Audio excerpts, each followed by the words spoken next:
तो आज से हम साइंस टेक्नोलॉजी की क्लास स्टार्ट करेंगे। इसमें हम जनवरी 2024 से लेकर अप्रैल 2025 तक जितना भी करंट अफेयर्स है उसको डील करेंगे। साथ में उससे जुड़ा हुआ जितना भी स्टैटिक पोर्शन है वो भी हमें देखना होगा। ठीक है। साइंस टेक्नोलॉजी के साथ देखो समस्या क्या है। साइंस टेक्नोलॉजी का क्वेश्चन इतना ज्यादा डेप्थ में नहीं होता है, बहुत ज्यादा वो डीप नहीं पूछता है। लेकिन होता क्या है कि वो जो कंसेप्ट उसमें होता है उनको वो थोड़ा सा ट्विस्ट कर देता है, पूछने का तरीका बदल देता है। और जैसे ही वो तरीका बदलता है लोग कंफ्यूज होने लगते हैं। और उसका कारण यह है कि टेक्नोलॉजी को ढंग से समझा नहीं होता। वो एक तरह से रीड किया होता है, आपने पढ़ के गए हो तो एक तरह से जैसे रट के गए होते हो। और जैसे ही वो उसमें थोड़ा सा ही ट्विस्ट करता है क्वेश्चन आपका गलत हो जाता है। तो हमें साइंस टेक्नोलॉजी में जितना भी टॉपिक हम पढ़ें उनका कंसेप्ट पूरी तरह से क्लियर करें कि वो कुछ घुमाए भी इधर उधर जैसा भी करे आप उस क्वेश्चन को सॉल्व कर पाओ। और 12 से लेकर 14 क्वेश्चन हर साल आते हैं। और अगर आप थोड़ा सा इसमें एफर्ट लगा दोगे तो 8 से 9 क्वेश्चन आराम से बन जाएंगे। लेकिन उसमें आपको करना क्या है, करंट अफेयर के साथ साथ उसका स्टैटिक पोर्शन भी क्लियर होना चाहिए। वो दोनों को मिला के क्वेश्चन पूछता है। ठीक है। तो हम सबसे पहला जो सेक्शन शुरू करेंगे वो है बायोटेक्नोलॉजी का। इसमें से सबसे ज्यादा क्वेश्चन यूपीएससी लेता रहा है। तो बायोटेक्नोलॉजी में हमें कम से कम 40-42 टॉपिक देखने होंगे। अगर मैं बात करूं आपके साइंस टेक्नोलॉजी के बायोटेक्नोलॉजी वाले सेक्शन में, यहां पर ये टॉपिक है जो आपको पढ़ने हैं। देखो यहां पर देखो माइक्रो आरएनए है, इस पे नोबेल मिला मेडिसिन वाला। इसके बाद आपको अल्फा फोल्ड के बारे में, यहाँ नेक्स्ट कार जो CAR-T सेल थेरेपी है उसके बारे में, और स्टेम सेल हो गया, एक्स्ट्रा क्रोमोसोमल डीएनए हो गया, एंटी माइक्रोबियल रेजिस्टेंस हो गया, ठीक है, जेनेटिक स्क्रीनिंग हो गया, क्रिस्पर Cas9 हो गया, DMH11 जो मस्टर्ड है वो न्यूज में बना हुआ है। इसके बाद ब्रिज रिकॉम्बिनेज मैकेनिज्म नया आया BRM, ये क्रिस्पर की तरह है। तो यहां से क्वेश्चन हो सकता है। ठीक है। ये रहा naturally existing DNA editing tool क्या है, ट्रांसपोजोन्स क्या है जिन्हें जंपिंग जीन कहते हैं। ये सब एक साथ जुड़े हुए टॉपिक हैं। ठीक है। ऑर्गन ऑन ए चिप भी आपने सुना होगा, एक नई टेक्नोलॉजी आई है। तो ये जो टॉपिक हैं आपको सब देखने हैं। देखो इसके बाद कम से कम देखो 25 टॉपिक तो यही है। बायो 3 पॉलिसी आई है, देखो बायो मैन्युफैक्चरिंग क्या है, बायो फाउंड्री क्या है, बायो सिमिलर्स क्या है, बायोलॉजिक्स क्या है। इसके बाद देखो यहाँ पर ऑर्गेनॉइड्स बहुत न्यूज में रहते हैं कि ऑर्गेनॉइड्स क्या है। देखो इसके साथ साथ रिकॉम्बिनेंट जो प्रोटीन है, रिवर्स ट्रांसक्रिप्टेज एंजाइम है, आरएनए एडिटिंग हुआ, ठीक है, जीन ड्राइव हुआ, डार्क ऑक्सीजन, ये सारे टॉपिक आपको बायोटेक्नोलॉजी वाले सेक्शन में देखने होंगे। देखो कम से कम 37 टॉपिक हैं। इसके बाद देखो कौन सा जिनोम इंडिया प्रोजेक्ट न्यूज में है, 1 डे 1 जिनोम हुआ, हेरिटेबल ह्यूमन जिनोम एडिटिंग हो गया, नेक्स्ट जनरेशन डीएनए सीक्वेंसिंग हो गया, भारत जन प्रोग्राम हो गया, यूनिफाइड जिनोमिक चिप हो गया। और फिर ये छोटे छोटे जो है टॉपिक और भी हैं जिनके बारे में थोड़ी बहुत उनकी डेफिनेशन वगैरह आपको पता होनी चाहिए। तो कम से कम 37 टॉपिक्स हैं जो आपको देखने हैं। मैं ज्यादा टाइम वेस्ट नहीं करूंगा इनको बताने में क्योंकि हम इन सबको आगे देख ही लेंगे। लेकिन एक मोटा मोटा मैंने आपको आइडिया दिया कि ये 37 तो कम से कम हमें देखने, इससे भी ज्यादा हो सकता हूं। ठीक है। तो इनको 1 बाय 1 हमें पूरा डिटेल में देखना है। तो सबसे पहला जो हमारा टॉपिक है वो यही है। देखो यहां पर आपका होगा मेडिसिन का नोबेल। देखो ज्यादातर हम लोग यही पढ़ लेते हैं कि मेडिसिन का नोबेल किसको मिला और किस लिए मिला। इससे ज्यादा लोग डेप्थ में नहीं जाते हैं। लेकिन यूपीएससी यहां नहीं छोड़ने वाला है। तो वो इसके बारे में डिटेलिंग से कुछ क्वेश्चन उठा लेगा। ठीक है। तो देखो सबसे पहले अगर मैं बात करूं कि नोबेल प्राइज मिला किसको, तो मिला एम्ब्रोज को और रुबकुन को। लेकिन मिला किसके लिए? इन्हें मिला, डिस्कवरी इन्होंने की है माइक्रो आरएनए की। आपने अभी तक सुना होगा, एक होता है mRNA मैसेंजर आरएनए, एक होता है rRNA राइबोसोमल आरएनए, एक होता है ट्रांसफर आरएनए tRNA। ये एक नए तरह के आरएनए जिन्हें कहते हैं माइक्रो आरएनए। तो इस माइक्रो आरएनए की खोज के लिए उन्हें नोबेल मिला था मेडिसिन का। साथ ही साथ एक काम और इन्होंने किया, वो था पोस्ट ट्रांसक्रिप्शनल जीन रेगुलेशन, कि ट्रांसक्रिप्शन के बाद जीन को रेगुलेट करने के लिए इनको मिला। अब देखो ये सारे शब्द ही आपको आने चाहिए कि ट्रांसक्रिप्शन, पोस्ट ट्रांसक्रिप्शन क्या होता है, जीन रेगुलेशन क्या होता है, माइक्रो आरएनए क्या होता है। यहीं से देखो 3 चीजें निकल के आगे। तो हमें देखना होगा कि ये सब है क्या। ठीक है। तो अब सबसे पहले बात करते हैं हम माइक्रो आरएनए की, कि माइक्रो आरएनए क्या होता है। ठीक है। देखो माइक्रो आरएनए का मतलब एक छोटा आरएनए, नाम से क्लियर है, माइक्रो और आरएनए। इसमें बहुत ज्यादा न्यूक्लियोटाइड नहीं होते हैं, 19 से लेकर 24 न्यूक्लियोटाइड होते हैं। मतलब अभी बताता हूं न्यूक्लियोटाइड क्या होते हैं। क्या होते हैं? 19 से लेकर 24 में बहुत ही छोटा होता है ये माइक्रो आरएनए, इसीलिए इसको क्या नाम दिया गया, माइक्रो आरएनए। 19 से लेकर 24 न्यूक्लियोटाइड का सीक्वेंस होता है इसमें। और दूसरी इसकी सबसे बड़ी खासियत होती है कि ये नॉन कोडिंग होता है। नॉन कोडिंग मतलब इसमें प्रोटीन निर्माण का कोड नहीं होता, यानी होता प्रोटीन निर्माण का कोड नहीं होता। मैं लिखवाऊंगा सब, आप चिंता मत करो, सब लिखेंगे। अभी एक बार समझो, पहले समझने पे फोकस रखो। लिखवा दूंगा मैं, ये सब लिखेंगे हम हिंदी में, पूरा ट्रांसलेट मैंने किया है, चार्ट बनाएंगे कैसे ये सब होता है, ठीक है। पहले समझो। तो ये जो माइक्रो आरएनए मैंने पहला बताया कि ये छोटे आरएनए है, बहुत ही कम इनमें न्यूक्लियोटाइड होते हैं। दूसरा नॉन कोडिंग आरएनए होते हैं, अर्थात इनमें प्रोटीन निर्माण का कोई कोड नहीं होता।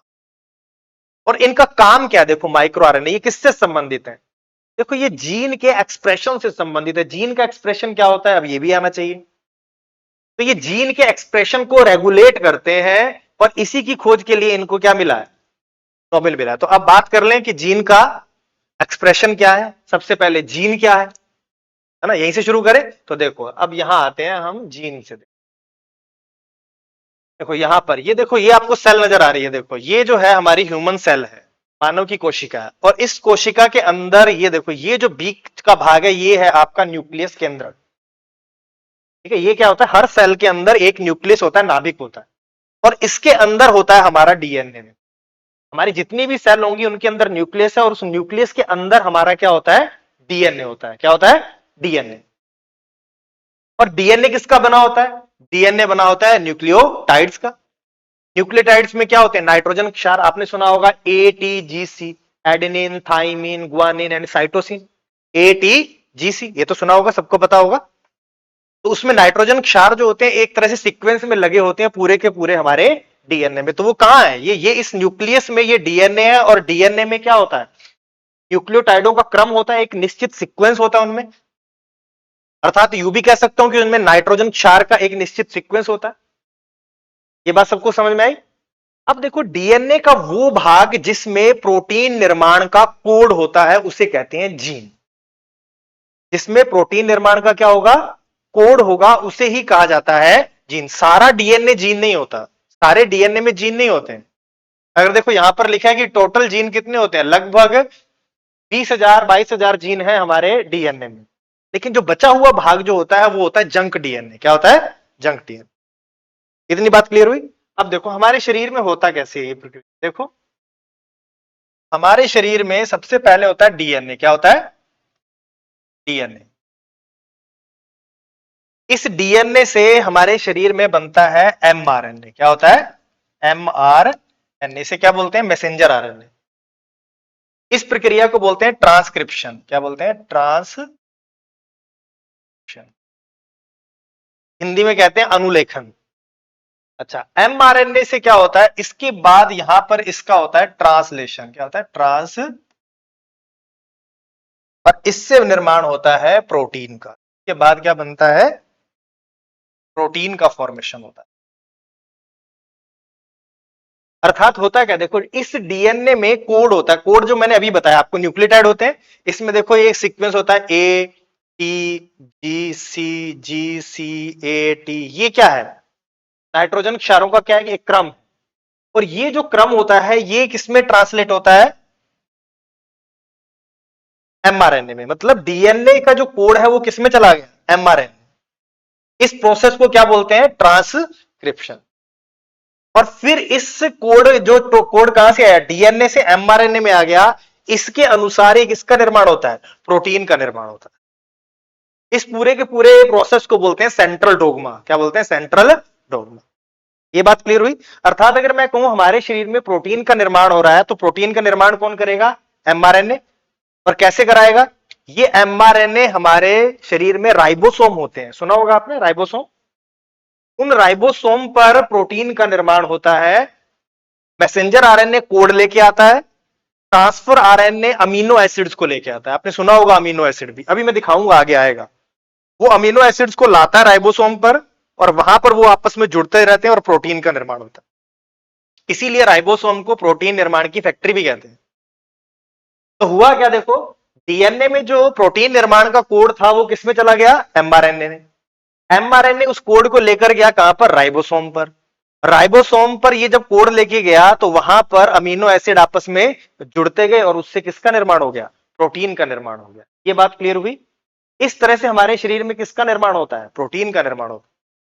और प्रोटीन ही हमारे जीवन को बनाए रखने में सबसे महत्वपूर्ण भूमिका निभाते हैं।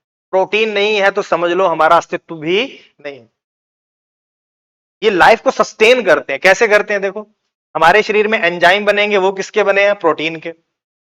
हमारे अंदर हार्मोन्स हैं, वो भी किसके हैं? प्रोटीन के। हमारे अंदर जो कोशिका बनी है, कोशिका की स्ट्रक्चर जो होती है वो भी किसकी बनी है? प्रोटीन की। हमारे अंदर मसल्स हैं, वो भी किसकी बनी है? प्रोटीन की।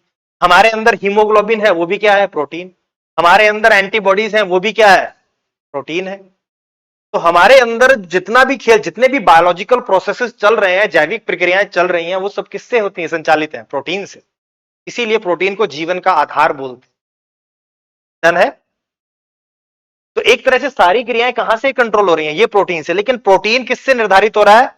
इस डीएनए से। कहते हैं ना, हमारे समस्त आनुवंशिक सूचनाएं किसमें होती हैं? डीएनए में। तो सूचना किसकी सूचना? वो किसकी सूचना है? प्रोटीन की सूचना है।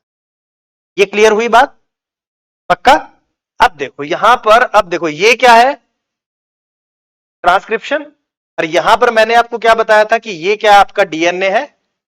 यहां पर ये डबल हेलिक्स डीएनए होता है और इसी में आपका क्या था? कोड था। और इसका वो भाग जिसमें प्रोटीन निर्माण का क्या होगा? कोड होगा, वही क्या कहलाता है? जीन कहलाता है। क्या कहलाता है? जीन कहलाता है। सारा डीएनए में कोड नहीं होता, बचा हुआ पार्ट क्या कहलाता है? Junk DNA. क्या कहलाता है? ये क्लियर हुई बात? अब देखो जीन का क्या हुआ। देखो जीन का ये क्या हो रहा है? प्रोटीन के रूप में एक्सप्रेशन हो रहा है या नहीं हो रहा? ये जीन अपने आप को किस रूप में अभिव्यक्त करता है? प्रोटीन के रूप में। देखो यहां पर जीन है, डीएनए में क्या है? जीन। इस जीन से एमआरएनए बना और प्रोटीन बना, तो इस जीन का एक्सप्रेशन हुआ किस रूप में? प्रोटीन के रूप में। सही है? ये क्लियर हुई? तो माइक्रो आरएनए किससे संबंधित है? इस जीन के एक्सप्रेशन को रेगुलेट करता है। मतलब ये जीन ये प्रोटीन का निर्माण करेगा या नहीं करेगा उसको डिसाइड करता है। एक बात तो क्लियर हुई? अच्छा, दूसरी बात देखो, मैंने क्या बोला? वो क्या है? Post transcription. क्या करता है? Post transcription. अब इसका मतलब क्या हुआ? देखो यहां पर देखो, ये डीएनए से जब एमआरएनए का निर्माण हो रहा था, ये क्या था? ट्रांसक्रिप्शन। ठीक है? और इसके बाद वाला क्या है? ये ट्रांसलेशन। क्या बोलेंगे? Post transcription. अच्छा, अब मुझे सुनो कि अगर मुझे ये प्रोटीन नहीं बनने देना तो मैं क्या करूं?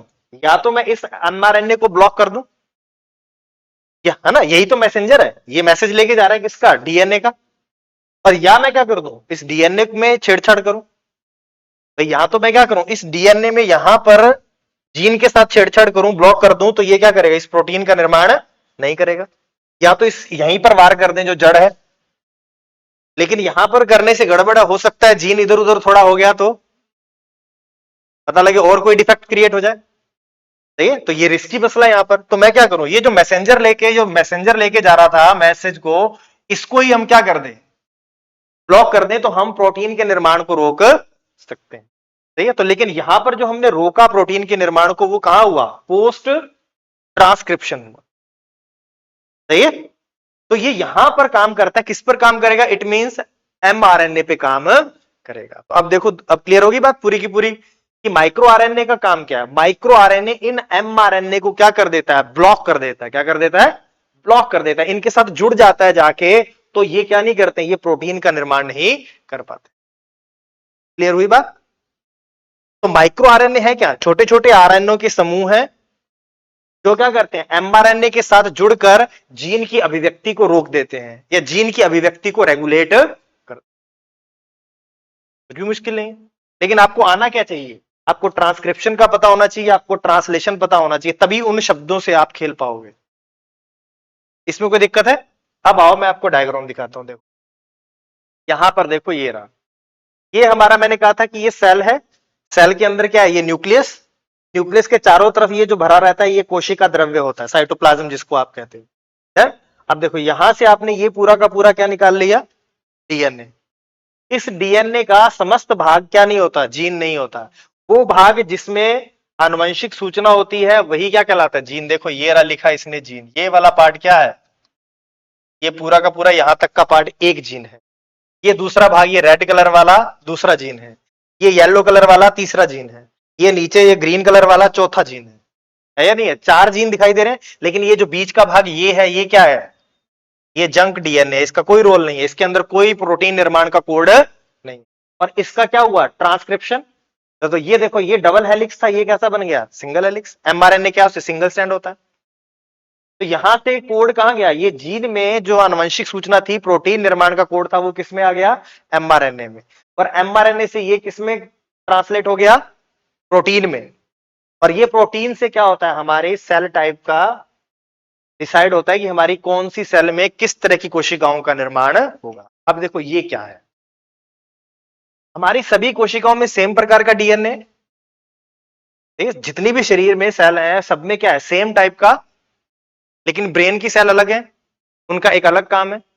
हार्ट की सेल अलग है, मांसपेशियां अलग तरह की सेल रखती हैं। लेकिन वो कैसे होता है? डीएनए तो सभी में है, जीन सेम है सबके अंदर। तो होता क्या है कि मान लो कि ये ब्रेन सेल है, मान लो कि ये ब्रेन की जो सेल होगी, माइक्रो आरएनए बाकी सभी को ब्लॉक कर देगा, सिर्फ जो इसके काम वाली कोशिकाएं, इसके लिए जो जीन होगा उसको क्या करने देगा? प्रोटीन को निर्माण करने देगा। बाकी को क्या कर देगा? ब्लॉक कर देगा। बात क्लियर आई? कि मान लो कि यहां पर ये सारे जीन थे, ये देखो, ये सारे ये ब्रेन सेल से संबंधित जीन था, तो वो क्या करेगा? माइक्रो आरएनए इसको भी ब्लॉक कर देगा, इसको भी ब्लॉक कर देगा, इसको भी क्या कर देगा? ब्लॉक कर देगा। और बचा कौन सा? ये वाला। इसका क्या होगा? ट्रांसलेशन होगा, प्रोटीन का निर्माण होगा, तो मस्तिष्क वाली सेल ही क्या होगी? डेवलप हो पाएगी। सही है? अब समझ में आया कि हमारे सभी सेल में डीएनए सब में क्या है? सेम है, जीन भी सेम है, लेकिन एक्सप्रेशन किसका होता है? जिससे संबंधित जो सेल होती है उसमें उसी तरह का क्या हो जाता है? एक्सप्रेशन हो जाता है, उसी तरह के प्रोटीन का निर्माण हो जाता है, तो वो उसी तरह की सेल डेवलप हो जाती है। ये क्लियर हुआ? सही है? तो अब देखो ये क्या कर रहा है? जीन के एक्सप्रेशन को क्या कर रहा है? रेगुलेट कर रहा है। यही हमने पढ़ा था, जीन रेगुलेशन से संबंधित है माइक्रो आरएनए। अब देखो यहां पर, अब अगले डायग्राम में देखते हैं। देखो यहां पर क्या हुआ? देखो ये था आपका एमआरएनए, ठीक है, ये आपका क्या है? देखो ये डीएनए, डीएनए से क्या बना? एमआरएनए। और यहां पर देखो ये रहा माइक्रो आरएनए, इसका कोड भी किसके अंदर होता है? हमारे डीएनए में। तो इससे क्या बना? देखो ये माइक्रो आरएनए बना, और इस माइक्रो आरएनए ने क्या किया? इस आरएनए के साथ जुड़ गया, एमआरएनए के साथ, इसको क्या कर दिया? ब्लॉक कर दिया। तो अब ये जीन का आगे प्रोटीन में एक्सप्रेशन नहीं हो पाएगा, प्रोटीन का निर्माण ही नहीं होगा। ये बात क्लियर हुई? देखो यहां क्या है? प्रोटीन का निर्माण नहीं होगा। कोई दिक्कत इसमें? और ये किसको प्रभावित करेगी? आपके डेवलपमेंट को, फिजियोलॉजी को, कैंसर भी हो सकता है इससे, बाकी सारे जो इसके एप्लीकेशन वाले पार्ट। डन है? देखो दोबारा देखो, इसमें इसका एक और डायग्राम देखते हैं। देखो ये तो प्रोटीन के बारे में। देखो ये रहा, डीएनए से क्या बना? Messenger RNA. मैसेंजर आरएनए अगर होता तो ये सीधा इसका एक्सप्रेशन होता तो क्या बन जाता? प्रोटीन का निर्माण हो जाता। लेकिन हुआ क्या? यहां पर ये माइक्रो आरएनए आया, माइक्रो आरएनए इस मैसेंजर आरएनए के साथ क्या हो गया? जुड़ गया। अब जुड़ गया तो इसने इसको क्या कर देगा? या तो ब्लॉक कर देगा या इसको काट देगा, जिससे क्या हो? इसका एक्सप्रेशन नहीं हो पाएगा प्रोटीन के। डन है? ये बात सबको क्लियर हुई? तो ये था आपका माइक्रो आरएनए, और इसी पर क्या मिला था? नोबेल मिला था। अब बताओ ये सारी चीजें क्लियर हुई या नहीं हुई? ये जहां पर जो लिखा था, देखो यहां पर क्या लिखा है? उनको माइक्रो आरएनए की डिस्कवरी के लिए और post transcriptional gene regulation. Post transcription समझ में आया? एमआरएनए बनने के बाद फिर क्या कह रहा है? Gene regulation. जीन को क्या करता है? रेगुलेट करता है, प्रोटीन निर्माण को रोकता है। ये एक चीज क्लियर हुई? तो अब हम इसको लिख ले, इसको हम लिख लेते हैं, फिर अगले टॉपिक पे चलते हैं। डन? तो लिखो सबसे पहले माइक्रो आरएनए। सबसे पहले हम क्या करते हैं? लिखते हैं माइक्रो आरएनए। जल्दी से लिखना इसको। ये क्या है? नॉन कोडिंग है, बस शॉर्ट में लिखते जाओ। नॉन कोडिंग है, मतलब इसमें कोई कोड नहीं होता, प्रोटीन निर्माण का कोड नहीं होता। 19 से लेकर लगभग 24 इसमें क्या होते हैं? न्यूक्लियोटाइड होते हैं। एंटी लिख दूं? न्यूक्लियोटाइड्स होते हैं।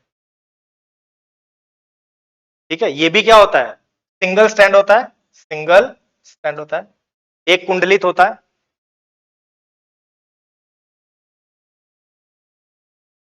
ठीक, अब इस प्रोसेस को हम शॉर्ट में लिख लें तो देखो यहां पर डीएनए हुआ, डीएनए से किसका निर्माण होगा? देखो हमने पढ़ा था डीएनए से माइक्रो आरएनए का निर्माण हुआ था, देखा था। डीएनए से किसका निर्माण होगा?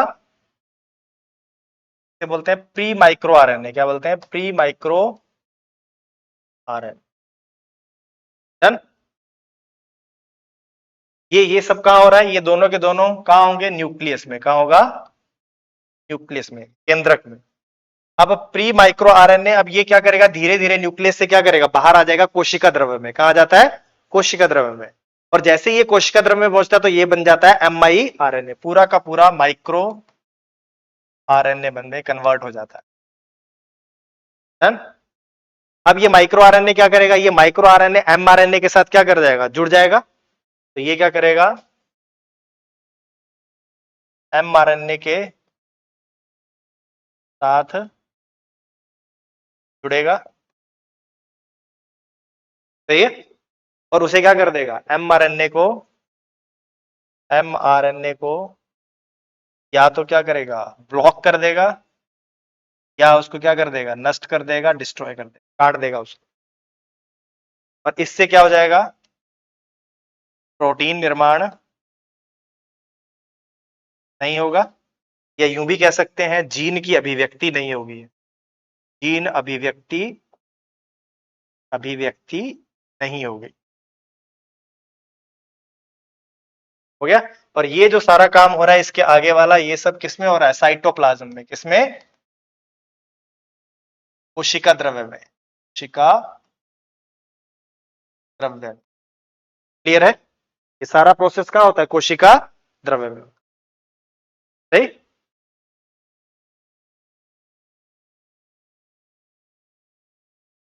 इतना सारा लिखा हुआ था वो सब हमने क्या कर लिया?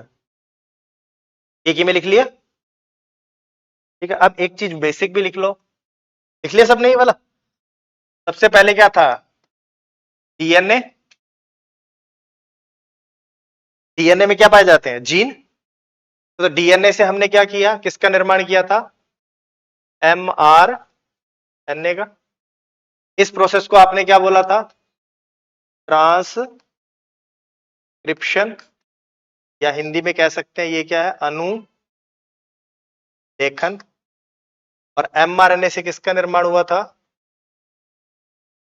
प्रोटीन का। इसको क्या कहते हैं? ट्रांसलेशन। अच्छा, ये पूरा का पूरा प्रोसेस मैं कह सकता हूं ये क्या है? जीन का क्या हो रहा है? एक्सप्रेशन हो रहा है। जीन की अभिव्यक्ति हो रही है। अब इस फेज को यहां से यहां क्या बोलेंगे? इसको ये भी लिख सकते हैं, इससे आगे वाले पार्ट को ये क्या है? पोस्ट ट्रांसक्रिप्शनल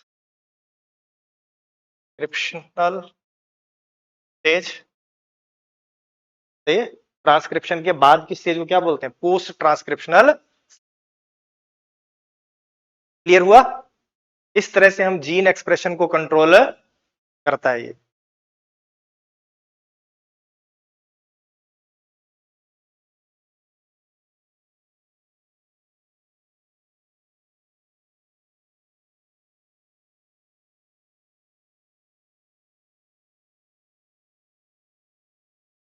यहां पर लिख सकते हैं डीएनए में क्या होते हैं? लगभग कितने हैं? 20,000 के अप्रोक्सीमेट। सही।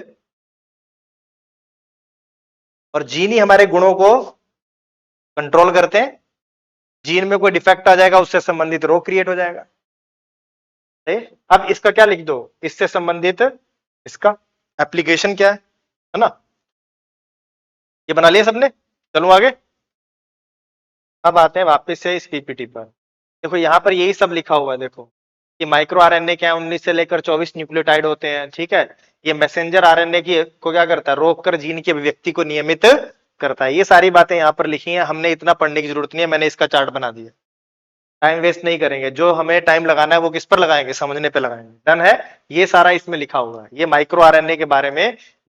अब लिखो इसके कार्य और इसके एप्लीकेशन। ठीक है।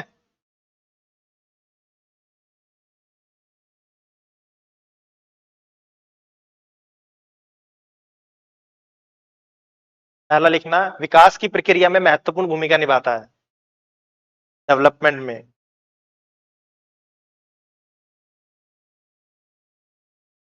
ठीक है, कोशिकाएं किससे बनेंगी भाई, कहां कौन सी कोशिका बनी है वो कौन डिसाइड करेगा, माइक्रो आरएनए, है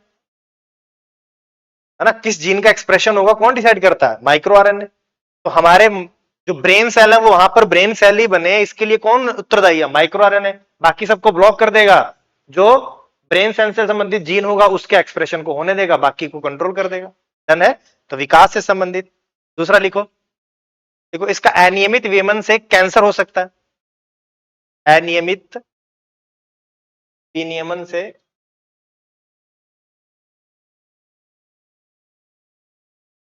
इरेगुलर रेगुलेशन से कैंसर हो सकता है। आगे देखो, देखो माइक्रो आरएनए से संबंधित जीन, माइक्रो आरएनए से संबंधित जीन में उत्परिवर्तन, म्यूटेशन होने से, माइक्रो आरएनए से संबंधित जीन में म्यूटेशन होने से, उत्परिवर्तन होने से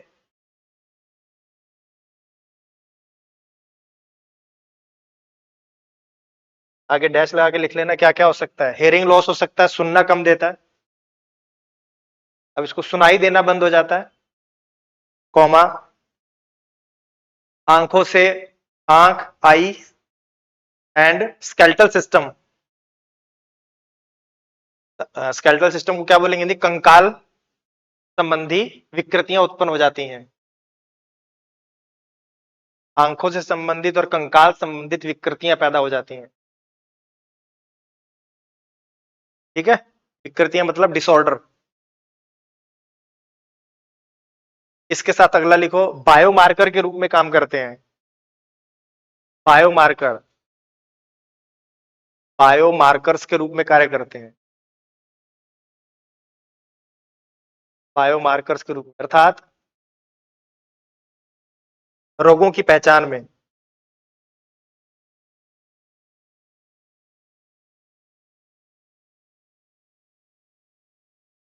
फिर लिखना उपापचय क्रियाओं में मेटाबॉलिज्म, यहां पर लिखा देखो ये मेटाबॉलिज्म, ठीक है, से भी संबंधित है, उससे संबंधित भी विकृतियां पैदा होने लगती हैं। मतलब क्या, कुल मिला के ये अंगों के कार्य को क्या करेगा, प्रभावित करेगा, सेल को अच्छे से डेवलप नहीं होने देगा, तो वहां पर उससे संबंधित क्या होगी, विकास की प्रक्रिया प्रभावित होगी, हमारे उपापचय मेटाबॉलिज्म की क्रियाएं प्रभावित होंगी, आंखों से, स्केलेटल सिस्टम, इनसे संबंधित क्या हो जाएंगे, डिसऑर्डर उत्पन्न होने लग जाते हैं। कोई दिक्कत इसमें? तो ये था आपका माइक्रो आरएनए से संबंधित पूरा का पूरा मुद्दा। अब इससे ज्यादा कुछ भी नहीं आएगा। देखो यहाँ लिखा विकास, उपापचय, बायोमार्कर और रोग, ठीक है, तो यहां पर कई तरह के रोग हो जाते हैं। डन, अब आओ, ये भी हमने देख लिया, ये भी हमने देख लिया, प्रोटीन के बारे में हमें जानकारी है। अब आते हैं अल्फा फोल्ड के बारे में। अल्फा फोल्ड सुना है, बहुत न्यूज में बना हुआ, ये नहीं सुना, कोई बात नहीं, इसी से संबंधित था नोबेल इस बार, अल्फा फोल्ड 2 से। अब क्यों पढ़ना है, देखो ये इसलिए पढ़ना है, ये अल्फा फोल्ड 2 था, अभी अल्फा फोल्ड 3 भी आ गया, सब मैं समझा देता हूं, पीपीटी पढ़ने की जरूरत नहीं है, पीपीटी नहीं पढ़ेंगे, पीपीटी पढ़ने में बहुत टाइम लगता है और समझ भी कुछ नहीं आता है। सही है, आप क्या हो, ऑफलाइन क्लास में हो, तो ऑफलाइन क्लास का मतलब क्या है, इसका मतलब यही है कि हम लोग क्या करें, अच्छे से चीजों को डिस्कस करें, आपके मन में जो डाउट है वो क्लियर कर सके और आपका काम आसान हो जाए। डन, अब आओ देखो, ये केमिस्ट्री का नोबेल मिला 2024 का, इसमें किसको मिला, डेविड बेकर को मिला है, डेमिस हसाबिस को मिला है और एक जंपर है इन्हें मिला है।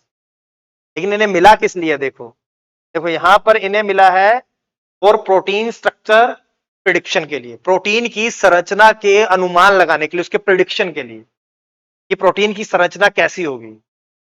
और दूसरा उन्हें दिखा है कि देखो फॉर कंप्यूटेशनल प्रोटीन डिजाइन, मतलब एक नए प्रोटीन निर्माण के लिए मिला बेकर को। इन्होंने इस तरह के प्रोटीन का निर्माण किया है जो प्रकृति में कहीं मिलते ही नहीं है, कहीं है ही नहीं, नए तरह के प्रोटीन को डिजाइन करने के लिए इन्हें क्या मिला है, बेकर को मिला, और इन दोनों को संयुक्त रूप से मिला, इन्होंने अल्फाफोल्ड 2 का निर्माण किया।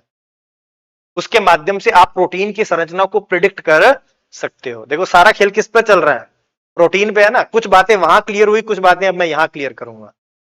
तो सबसे पहले तो हमें इसके बारे में मैं बेसिक में बताता हूं, फिर मैं प्रोटीन की स्ट्रक्चर में बताऊंगा काम कैसे करता है, अल्फा फोल्ड भी कैसे काम करेगा। वर्किंग को मैं बाद में बताऊंगा, पहले मैं समझाता हूं कि नोबेल मिला क्यों, उसका चार्ट बनाते हैं। ठीक है, तो इसको लिखते हैं सबसे पहले। देखो मैं यहां बनाता हूं, पहले ये समझा। देखो यहां ये डायग्राम दिख रहा है। देखो मैंने आपको बताया था कि जो प्रोटीन होता है वो अमीनो एसिड से मिलकर बना होता है। प्रोटीन क्या होता है? अमीनो एसिड से मिलकर बना होता है। अमीनो एसिड क्या होते हैं? एक तरह के एसिड है जिनमें कार्बन होता है, नाइट्रोजन होता है, हाइड्रोजन होता है। इनके मिलने से एक तरह के अणु हैं। ये भी क्या है? केमिकल मॉलिक्यूल की तरह है ये भी, जिसमें कार्बन है, हाइड्रोजन है, नाइट्रोजन है, ये सब इसके अंदर जुड़े हुए हैं और उनसे मिलकर क्या करते हैं? अमीनो एसिड बनते हैं। और टोटल हमारे अंदर 20 तरह के ही अमीनो एसिड हैं। कितने हैं? 20 प्रकार के अमीनो एसिड मिलते हैं और यही अमीनो एसिड आपस में एक लाइन में से जुड़ते जाते हैं, श्रृंखला में। और ये आपस में जब जुड़ जाते हैं तो इनके बीच में पेप्टाइड बॉन्ड बन जाता है। अमीनो एसिड के बीच में कौन सा बॉन्ड होता है? पेप्टाइड। तो ये 20 तरह के अमीनो एसिड हैं, ये जब आपस में ऐसे जुड़ते जाते हैं तो इनके जुड़ने से इनके बीच में जो पेप्टाइड बॉन्ड है, तो इसीलिए इनको बोलते हैं पॉलीपेप्टाइड। तो ये इस तरह से आपस में बॉन्ड के थ्रू जुड़ते जाते हैं, तो एक तरह से बहुलक बन गए, पॉलीमर बन गए। तो पॉलीमर किसके हैं? अमीनो एसिड के। तो मैं कह सकता हूं कि प्रोटीन अमीनो एसिड का क्या होता है? एक पॉलीमर है, एक बहुलक है। इसके अंदर अमीनो एसिड पेप्टाइड बंधों से जुड़े हुए हैं। अगर इसके अंदर पेप्टाइड बॉन्ड है तो इट मींस कई सारे पेप्टाइड बॉन्ड है, तो मैं इन्हें पॉलीपेप्टाइड भी कह सकता हूं, है या नहीं है? तो मैंने पहले कहा कि इसमें बहुत सारे अमीनो एसिड आपस में जुड़े होते हैं, तो बोला कि ये क्या है? अमीनो एसिड के बहुलक। फिर बोला इनके अंदर बहुत सारे पेप्टाइड बॉन्ड है, तो ये क्या होते हैं? पॉलीपेप्टाइड। इतनी बात सबको क्लियर हुई? आगे बढ़ो। अच्छा, तो ये बात है। इतनी बात करने के बाद मैंने बताया कि 20 तरह के अमीनो एसिड है। इससे तो क्या होगा? तो आपको कि सर 20 जुड़ गए, एक ही प्रोटीन बना? नहीं, परमुटेशन कॉम्बिनेशन पढ़ा होगा। तो जो कितने तरह से ये आपस में रीअरेंज होकर कितने तरह के प्रोटीन का निर्माण कर सकते हैं। तो ये क्या करते हैं? आपस में अलग अलग तरह से जब जुड़ते जाते हैं तो अलग अलग तरह के प्रोटीन का निर्माण होता रहता है। इतनी बात सबको क्लियर होनी चाहिए। प्रोटीन किसके बने? दोबारा बताओ। अमीनो एसिड के। अमीनो एसिड कितने तरह के हैं? 20 ही प्रकार के हैं। लेकिन ये क्या करते हैं? इनका सीक्वेंस बदलता रहता है, तो उससे अलग अलग तरह के प्रोटीन का निर्माण होता रहता है। सही है? और प्रोटीन हमने देखा था कि प्रोटीन के अलग अलग कार्य, कितने तरह के कार्य मैंने दिखाया था। हार्मोन हो गया, एंजाइम हो गया, अलग अलग तरह के प्रोटीन के कार्य होते हैं। सही है? अच्छा, ये बात आपको सबको क्लियर होगी, इसकी तो कोई दिक्कत नहीं है। अब आगे चलो। अब देखो, अब प्रोटीन की स्ट्रक्चर क्या होती है। देखो प्रोटीन में सबसे पहले तो अमीनो एसिड, देखो ये जुड़े हुए दिख रहे हैं आपको, इस स्ट्रक्चर को कहते हैं प्राइमरी स्ट्रक्चर। मतलब जो सीक्वेंस में ऐसे जुड़ते जाते हैं तो उसे क्या बोल देते हैं? Primary structure. उसके बाद वो क्या करते हैं? इस तरह से फोल्ड होते हैं, हेलिक्स फॉर्म में या इस शीट फॉर्म में आपस में जुड़ते हैं। इस स्ट्रक्चर को कहते हैं सेकेंडरी स्ट्रक्चर। पहले में तो क्या हो गया? आपस में ऐसे जुड़ते जाएंगे, फिर वो आपस में ऐसे जुड़ जुड़ के वापस से क्या करेंगे? हेलिक्स बनाएंगे, यूं कुंडलित होंगे या शीट फॉर्म में आएंगे। इसे बोलते हैं क्या? Secondary structure. फिर वो क्या करते हैं? और आपस में एक तरह से सब जो उलझ जाते हैं और तो 3D स्ट्रक्चर बनाते हैं, तो उसे क्या बोलते हैं? Tertiary structure. और फिर क्या आता है? जब और उलझ जाते हैं तो उसे क्या बोलते हैं? कॉम्प्लेक्स स्ट्रक्चर बना देते हैं। समझ में नहीं आता कि ये क्या है, कहां है, वो उलझ जाते हैं एक तरह से बहुत ज्यादा, तो उसे बोलते हैं क्या? Quaternary structure. तो primary, secondary, tertiary and quaternary, 4 तरह की स्ट्रक्चर होती है। ये बात क्लियर हुई? तो सबसे पहले तो अमीनो एसिड जुड़े लीनियर फॉर्म में, फिर सेकेंडरी स्ट्रक्चर, फिर टर्शरी स्ट्रक्चर, फिर क्वाटरनरी स्ट्रक्चर का निर्माण होता है। और ये है इसकी स्ट्रक्चर जिसका प्रिडिक्शन करता है अल्फा फोल्ड। वो क्या करता है? प्रोटीन की स्ट्रक्चर का प्रिडिक्शन करता है, अनुमान लगाता है कि ये स्ट्रक्चर होगी इस प्रोटीन की। कैसे? क्या करेंगे? उसके अंदर डालते हैं कि भाई हमारे पास अमीनो एसिड का ये सीक्वेंस है। क्या है? अमीनो एसिड का ये सीक्वेंस है। मान लो कि ये सीक्वेंस है, कि हम ये डालेंगे कि भाई हमें तो ये पता है कि ये इस तरह से आपस में जुड़े हैं, सीक्वेंस डाल दिया। फिर वो बताएगा प्रिडिक्शन करके कि भाई इसकी क्या स्ट्रक्चर है। उसकी संरचना को जो प्रिडिक्शन करता है, अनुमान लगाता है, वही है आपका अल्फा फोल्ड। वो एक तरह का प्रोग्राम है आर्टिफिशियल इंटेलिजेंसी पर आधारित। बात क्लियर हुई? अल्फा फोल्ड क्या? दोबारा बताओ। आर्टिफिशियल इंटेलिजेंसी पर आधारित एक टूल है या एक सॉफ्टवेयर है जो दिए गए अमीनो एसिड के सीक्वेंस के आधार पर प्रोटीन की संरचना का प्रिडिक्शन करता है। आप उसके अंदर सीक्वेंस डालोगे, वो आपको बता देगा कि प्रोटीन की स्ट्रक्चर ये है। और प्रोटीन की स्ट्रक्चर डिसाइड करती है कि प्रोटीन का काम क्या है। पहले ये माना जाता था कि प्रोटीन ये अमीनो एसिड से कुछ नहीं होता, पहले ये माना जाता था कि ये जो प्रोटीन की स्ट्रक्चर है, किस तरह की उसकी स्ट्रक्चर बनेगी, इससे डिसाइड होगा प्रोटीन का काम क्या है। अगर ये सीक्वेंस दे और प्रोटीन की स्ट्रक्चर कुछ और बन जाए तो प्रोटीन कुछ और तरह का काम करने लगेगा। तो ये माना जाता था पहले कि प्रोटीन की स्ट्रक्चर डिसाइड करती है कि प्रोटीन काम क्या करेगा। अगर आपको प्रोटीन की स्ट्रक्चर पता है तो आप बता सकते हो कि इस प्रोटीन का ये काम है। बार बात क्लियर हुई? आपको अगर ये पता है कि प्रोटीन की स्ट्रक्चर ये है तो आप बता सकते हो कि प्रोटीन का काम ये है। ये बात पे, लेकिन कुछ टाइम पहले ये रिसर्च हुई कि प्रोटीन की स्ट्रक्चर भी कौन डिसाइड करता है, ये किस सीक्वेंस में अंदर जाएंगे, किस सीक्वेंस में ये लगे हुए हैं, वो डिसाइड करता है प्रोटीन की स्ट्रक्चर को, और प्रोटीन की स्ट्रक्चर आगे डिसाइड करता है प्रोटीन के काम को। क्लियर हुई बात? तो अगर आपको इस सीक्वेंस को पता है तो आप इस स्ट्रक्चर को भी बता सकते हो। ठीक है, अभी दोबारा समझाऊंगा, फिर से समझ में आ जाएगा। दोबारा क्लियर करते हैं। सबसे पहले तो मैं अगर अल्फा फोल्ड की बात करूं तो अल्फा फोल्ड क्या है? ये प्रोटीन की संरचना का क्या करता है? प्रिडिक्शन करता है, बहुत ही तेजी से, बहुत ही क्विक है, बहुत ही फास्ट है, और बहुत ही क्या करता है? स्टिक एक्यूरेसी बहुत ज्यादा है। ठीक है, तो बहुत ही एक्यूरेसी से ये प्रोटीन की स्ट्रक्चर का क्या कर देता है? पूर्वानुमान लगा देता है। बहुत ही एक्यूरेसी के साथ आर्टिफिशियल इंटेलिजेंसी आधारित एक टूल है। इसके अंदर करना क्या? आपको अमीनो एसिड का सीक्वेंस को डालना है और ये आपको आउटपुट दे देगा। तो ये बहुत ही क्या, इन्होंने कोई नई खोज नहीं की है, इन्होंने क्या किया? प्रोटीन के बारे में ही कुछ नई चीजें हमें बता दी है, कोई नई डिस्कवरी नहीं है। तो इन्होंने इसकी स्ट्रक्चर के बारे में प्रिडिक्शन के लिए एक टूल को इन्होंने निर्माण किया था। ये बात सबको क्लियर हुई? अब देखो अल्फा फोल्ड कैसे काम करता है। देखो ये रहा अल्फा फोल्ड 2 बनाया था इन्होंने। इसके अंदर देखो ये अमीनो एसिड का सीक्वेंस था। क्या था? अमीनो एसिड का सीक्वेंस। ये कलरफुल दिख रहा है, ये दिख रहा है अमीनो एसिड सीक्वेंस लिखा हुआ, देखो यहां पर ये लिखा अमीनो एसिड सीक्वेंस। ये हमने क्या किया? अल्फा फोल्ड 2 के अंदर इंसर्ट कर दिया। अब जैसे ही अल्फा 2 के अंदर इंसर्ट किया तो ये क्या करेगा? इस सीक्वेंस को एनालिसिस करेगा, इसको पूरा का पूरा देखेगा कि ये किस तरह का।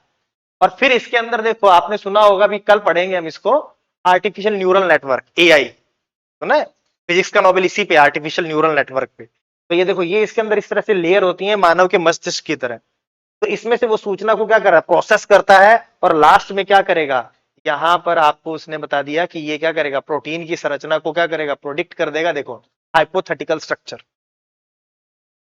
समझ में आया? देखो पहले उसने क्या किया? सीक्वेंस को एनालाइज करेगा, फिर उसने क्या किया? यहां पर एआई एनालिसिस किया आर्टिफिशियल न्यूरल नेटवर्क के थ्रू, और लास्ट में क्या करेगा? हाइपोथेटिकल स्ट्रक्चर बता देगा कि ये प्रोटीन की स्ट्रक्चर है। ये कौन काम करता है? अल्फा फोल्ड काम करता है। कोई दिक्कत है इसमें? फिर अभी प्रोटीन वाले पे फिर से आता हूं, फिर समझाता हूं। तो इसको पहले मैं लिख दूं, तो देखो यहां पर लिखो सबसे पहले, यहां पर लिख लो केमिस्ट्री का नोबेल, रसायन विज्ञान का नोबेल। ठीक है,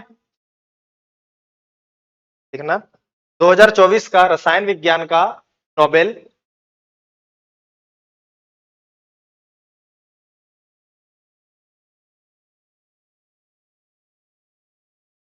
David baker, David baker, Hassabis एवं जम्पर को मिला है। कि यहां नाम लिखे, देखो बेकर, हसाबिस एंड जम्पर को मिला है।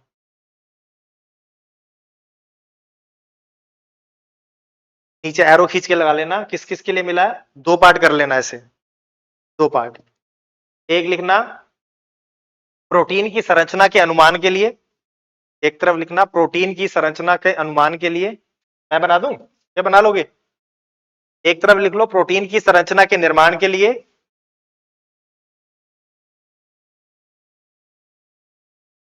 दूसरी साइड में लिखना, दूसरे वाले पार्ट में, पूर्णतः नवीन प्रोटीन के निर्माण या प्रोटीन के डिजाइन के लिए। पूर्णतः नवीन प्रोटीन के निर्माण या डिजाइन के लिए।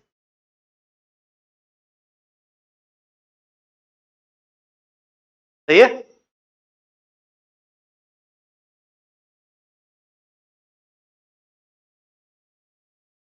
यहीं ब्रैकेट में लिखना हो तो लिख भी सकते हो। नवीन डिजाइन वाले के आगे बेकर, इनके आगे जंपर, ऐसे इतना डीप नहीं जाएगा वो किसको किसके लिए मिला। मोर देन इनफ है, इतना ही बताओ तो बहुत है। अब बात करते हैं अल्फा फोल्ड 2 के लिए। डन है? तो यहां पर लिख लेंगे, आगे पहले लिख लेते हैं फिर आगे बढ़ते हैं। ठीक ना? ठीक ना? हसाबिस एंड जंपर ने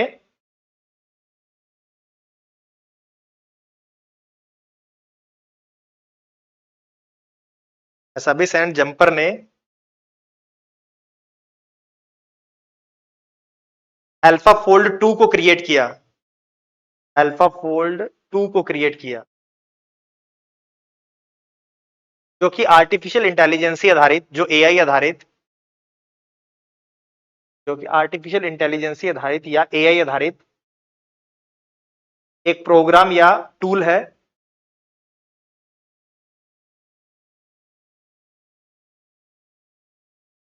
या डन है? अब मैं इसका डायग्राम बना देता हूं, उससे क्लियर हो जाएगा। ठीक है, देखना। यहां पर मैंने लिखा इनपुट। क्या लिखा? इनपुट।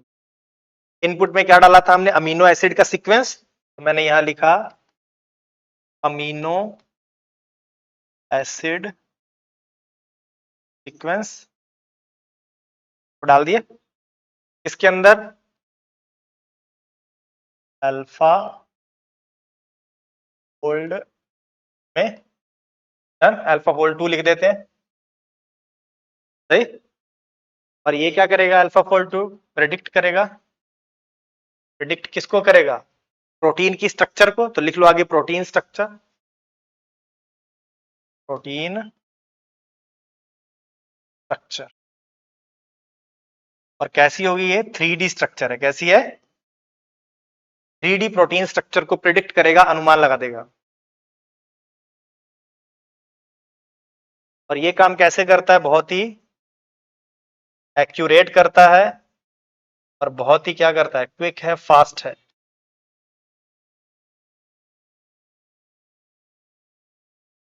और ये क्या है? एआई टूल है। क्या है? एआई। क्लियर है?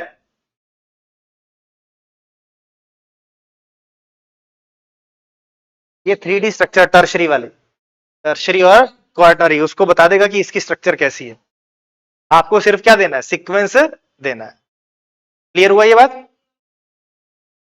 फाइनल स्ट्रक्चर ही चाहिए होती है, वही स्ट्रक्चर बताएगी कि प्रोटीन का क्या काम है, कौन से प्रोटीन का ये निर्माण होगा, उसका काम क्या है। डन है?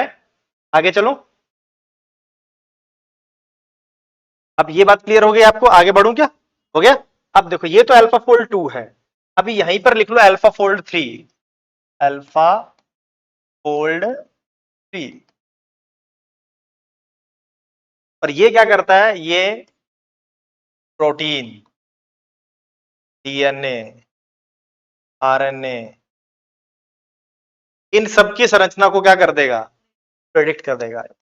एक छोटे छोटे और मॉलिक्यूल्स होते हैं जिन्हें लिगैंड्स बोलते हैं, इन सब की संरचना का क्या करता है? इनकी स्ट्रक्चर को क्या करेगा? प्रेडिक्शन कर देगा। डन है? सबकी संरचना का पूर्वानुमान लगाएगा। तो ये उससे एडवांस वर्जन है अल्फा फोल्ड 3।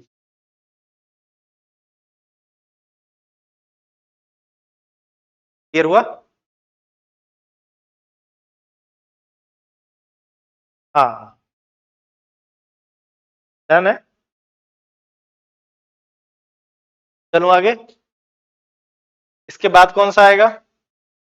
अच्छा, ये किस पर आधारित था? ये भी लिख लो किस पर है। ये डीप न्यूरल नेटवर्क पर। क्या है? Deep neural network. एआई है ना? ये भी समझाऊंगा, एआई में आएगा पूरा का पूरा कि एआई कैसे काम करती है, क्या क्या उसमें चीजें होती हैं। लेकिन फिर भी लिख लो डीप न्यूरल नेटवर्क आधारित है।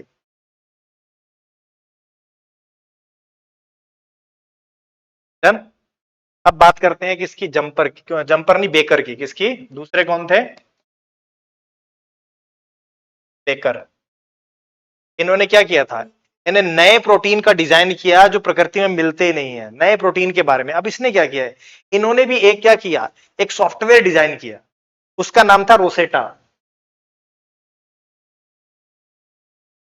ये वाला सॉफ्टवेयर। अब इन्होंने उल्टा काम किया, कह रहा है कि हम क्या कर रहे हैं? अमीनो एसिड के सीक्वेंस को डाल रहे हैं अल्फा फोल्ड में, और प्राप्त हमें क्या हो रहा है? प्रोटीन की स्ट्रक्चर। तो मैं क्यों ना कहूं कि मुझे भाई इस तरह का प्रोटीन चाहिए, इसका सीक्वेंस बना के दो। भाई मैं क्या करूं, इस वाले में देखो, इस वाले में क्या था, वो क्या कर रहे हैं कि अमीनो एसिड का सीक्वेंस डाल रहे हैं और प्राप्त क्या हो रहा है, प्रोटीन की स्ट्रक्चर। वो कह रहा है कि मैं चाह रहा हूं कि मुझे इस तरह का प्रोटीन चाहिए, उसकी मैं स्ट्रक्चर बना के दूं कि मुझे ये तरह का प्रोटीन चाहिए और ये डालूं, और वो मुझे क्या बता दे कि अमीनो एसिड का सीक्वेंस क्या। तो अमीनो एसिड को तो जोड़ना आसान है,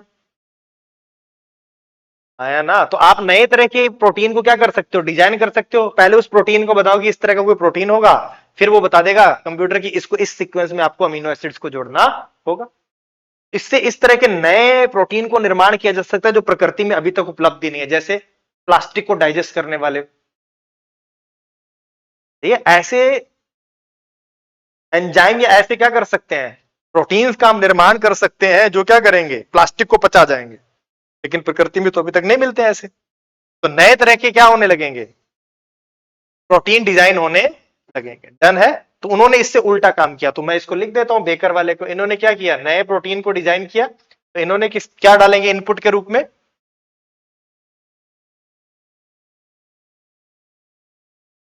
यहां पर हम क्या करते हैं, प्रोटीन की स्ट्रक्चर, तो इसको लिखते हैं वांछित या डिजायर्ड, डिजायर्ड प्रोटीन स्ट्रक्चर। जो हमें प्रोटीन की स्ट्रक्चर चाहिए उसको हम इसके अंदर इनपुट कर देंगे। तो यहां पर लिख देते हैं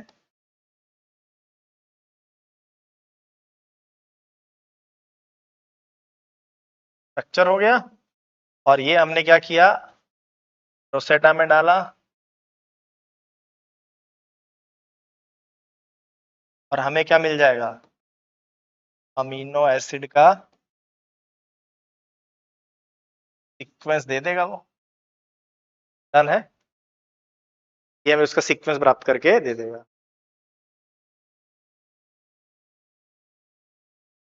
हो गया। और इससे हम क्या कर सकते हैं, पूरी तरह पूर्णतया नवीन प्रोटीन को, पूर्णतया नवीन प्रोटीन का,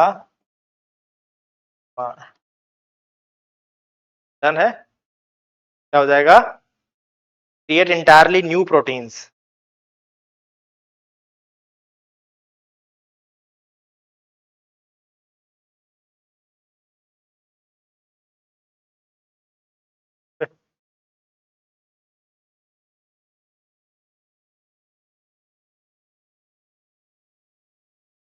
डन, क्लियर हुआ। तो ये काम किसने किया था, बेकर ने। ठीक है। अब एक चीज और इसमें तो ध्यान में आपको रखनी है कि जो प्रोटीन के प्रेडिक्शन का ट्रेडिशनल जो मेथड था, अभी हमने क्या बोला, अल्फा फोल्ड 2 जो बात कर रहा था बहुत तेजी से कर देता था, लेकिन इससे पहले क्या मेथड था अल्फा फोल्ड से, उसको बोलते हैं एक्सरे क्रिस्टेलोग्राफी। क्या बोलते हैं, एक्सरे क्रिस्टेलोग्राफी। एक्सरेज के माध्यम से उसकी संरचना को प्रिडिक्ट किया जाता था, जिसमें महीनों समय लग जाता था, टाइम बहुत ज्यादा लगता था। लेकिन इसने क्या कर दिया, बहुत तेजी से क्या करता है, उसके सीक्वेंस को ये पढ़ता है, उसके बाद उसकी स्ट्रक्चर को बता देता है। तो ट्रेडिशनल मेथड भी लिख सकते हो। ट्रेडिशनल मेथड क्या है इसका, लिख लो एक्सरे क्रिस्टेलोग्राफी। क्या लिख सकते हैं, traditional method of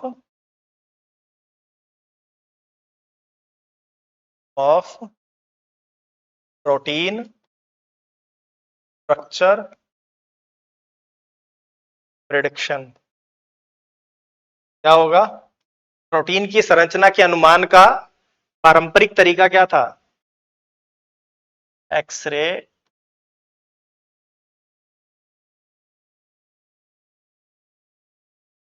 crystallography. Done है। इसमें कितना समय लगा था, इसमें मंथ्स लग जाते थे, टाइम ज्यादा लगता था। टाइम क्या था इसमें, ज्यादा लगता था। डन।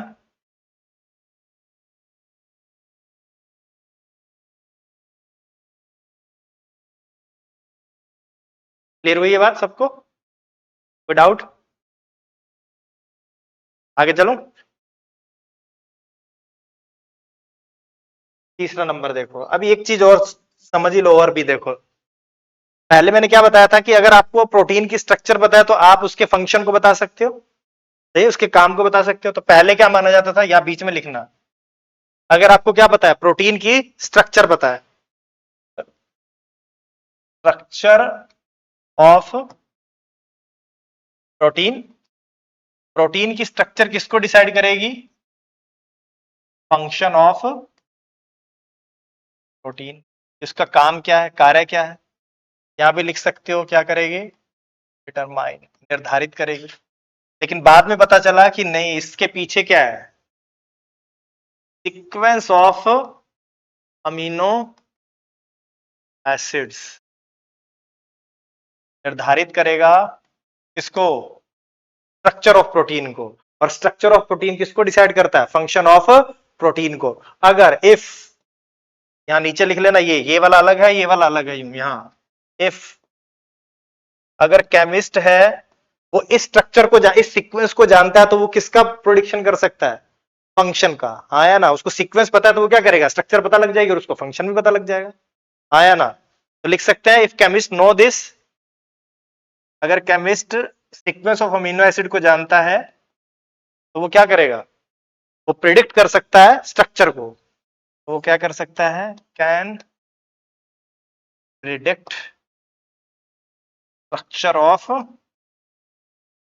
प्रोटीन एंड उसके बाद क्या कर सकता है? फंक्शन ऑफ प्रोटीन हमें पता लग ही जाएंगे। डन है?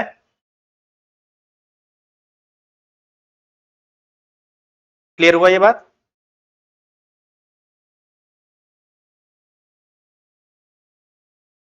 जल्दी से बनाओ फिर आगे बढ़ते हैं।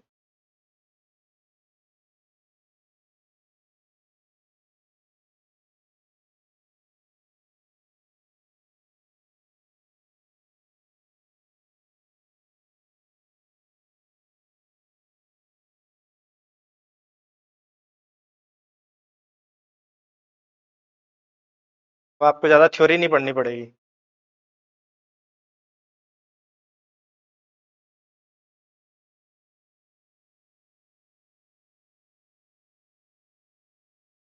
चलें आगे बढ़े। सबने लिख लिया?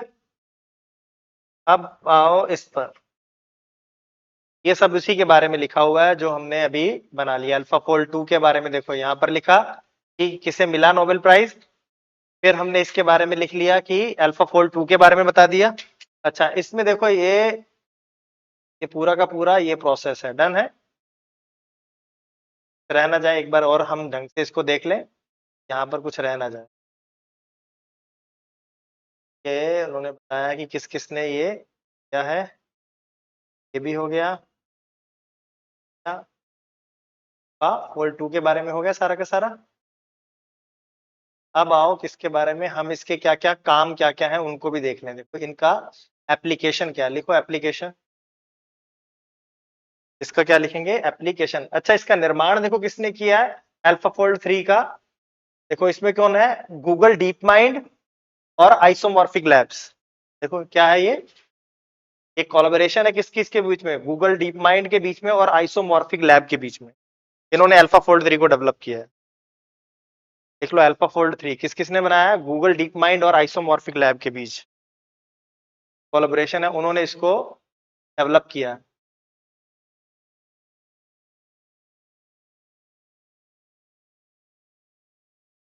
ठीक। अब देखो यहीं पर लिखा हुआ ये रहा, ये देखो अल्फा फोल्ड 3 लिखा है, is not limited to proteins but can also predict the structure of other biomolecule like DNA, RNA and small molecules, ligands crucial in drug design। ठीक है? इनकी स्ट्रक्चर को भी ये प्रिडिक्ट कर सकता है अल्फा फोल्ड 3, मतलब एडवांस वर्जन है तो इसमें कुछ क्या कर दिया, अपडेशन करते जा रहे हैं। क्लियर है? अब देखो इसके कहां कहां पर एप्लीकेशन है। सबसे पहले लिखो प्रोटीन स्ट्रक्चर प्रिडिक्शन, प्रोटीन की संरचना का अनुमान में, प्रोटीन की संरचना को ज्ञात करने में।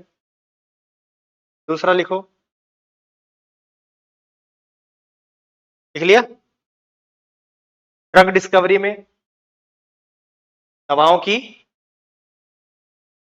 आपको ये पता लग गया कि ये प्रोटीन है जो हमें खराब कर रहा है तो आप क्या करोगे? उसके उसके को ध्यान में रखते हुए दवाओं का निर्माण करोगे। प्रोटीन की संरचना के बारे में पता लग गया कि ये प्रोटीन का ये काम है तो आप क्या कर सकते हो? ड्रग डिस्कवरी में उसका क्या रहता है कि वो प्रोसेस को वो तेज कर देता है। तो दूसरा लिखो ड्रग डिस्कवरी में। तीसरा अंडरस्टैंडिंग डिजीज, बीमारियों को समझने में, रोगों को समझने में। रोगों की समझ बेहतर होगी या नहीं होगी? देखो सुनो कैसे होगी।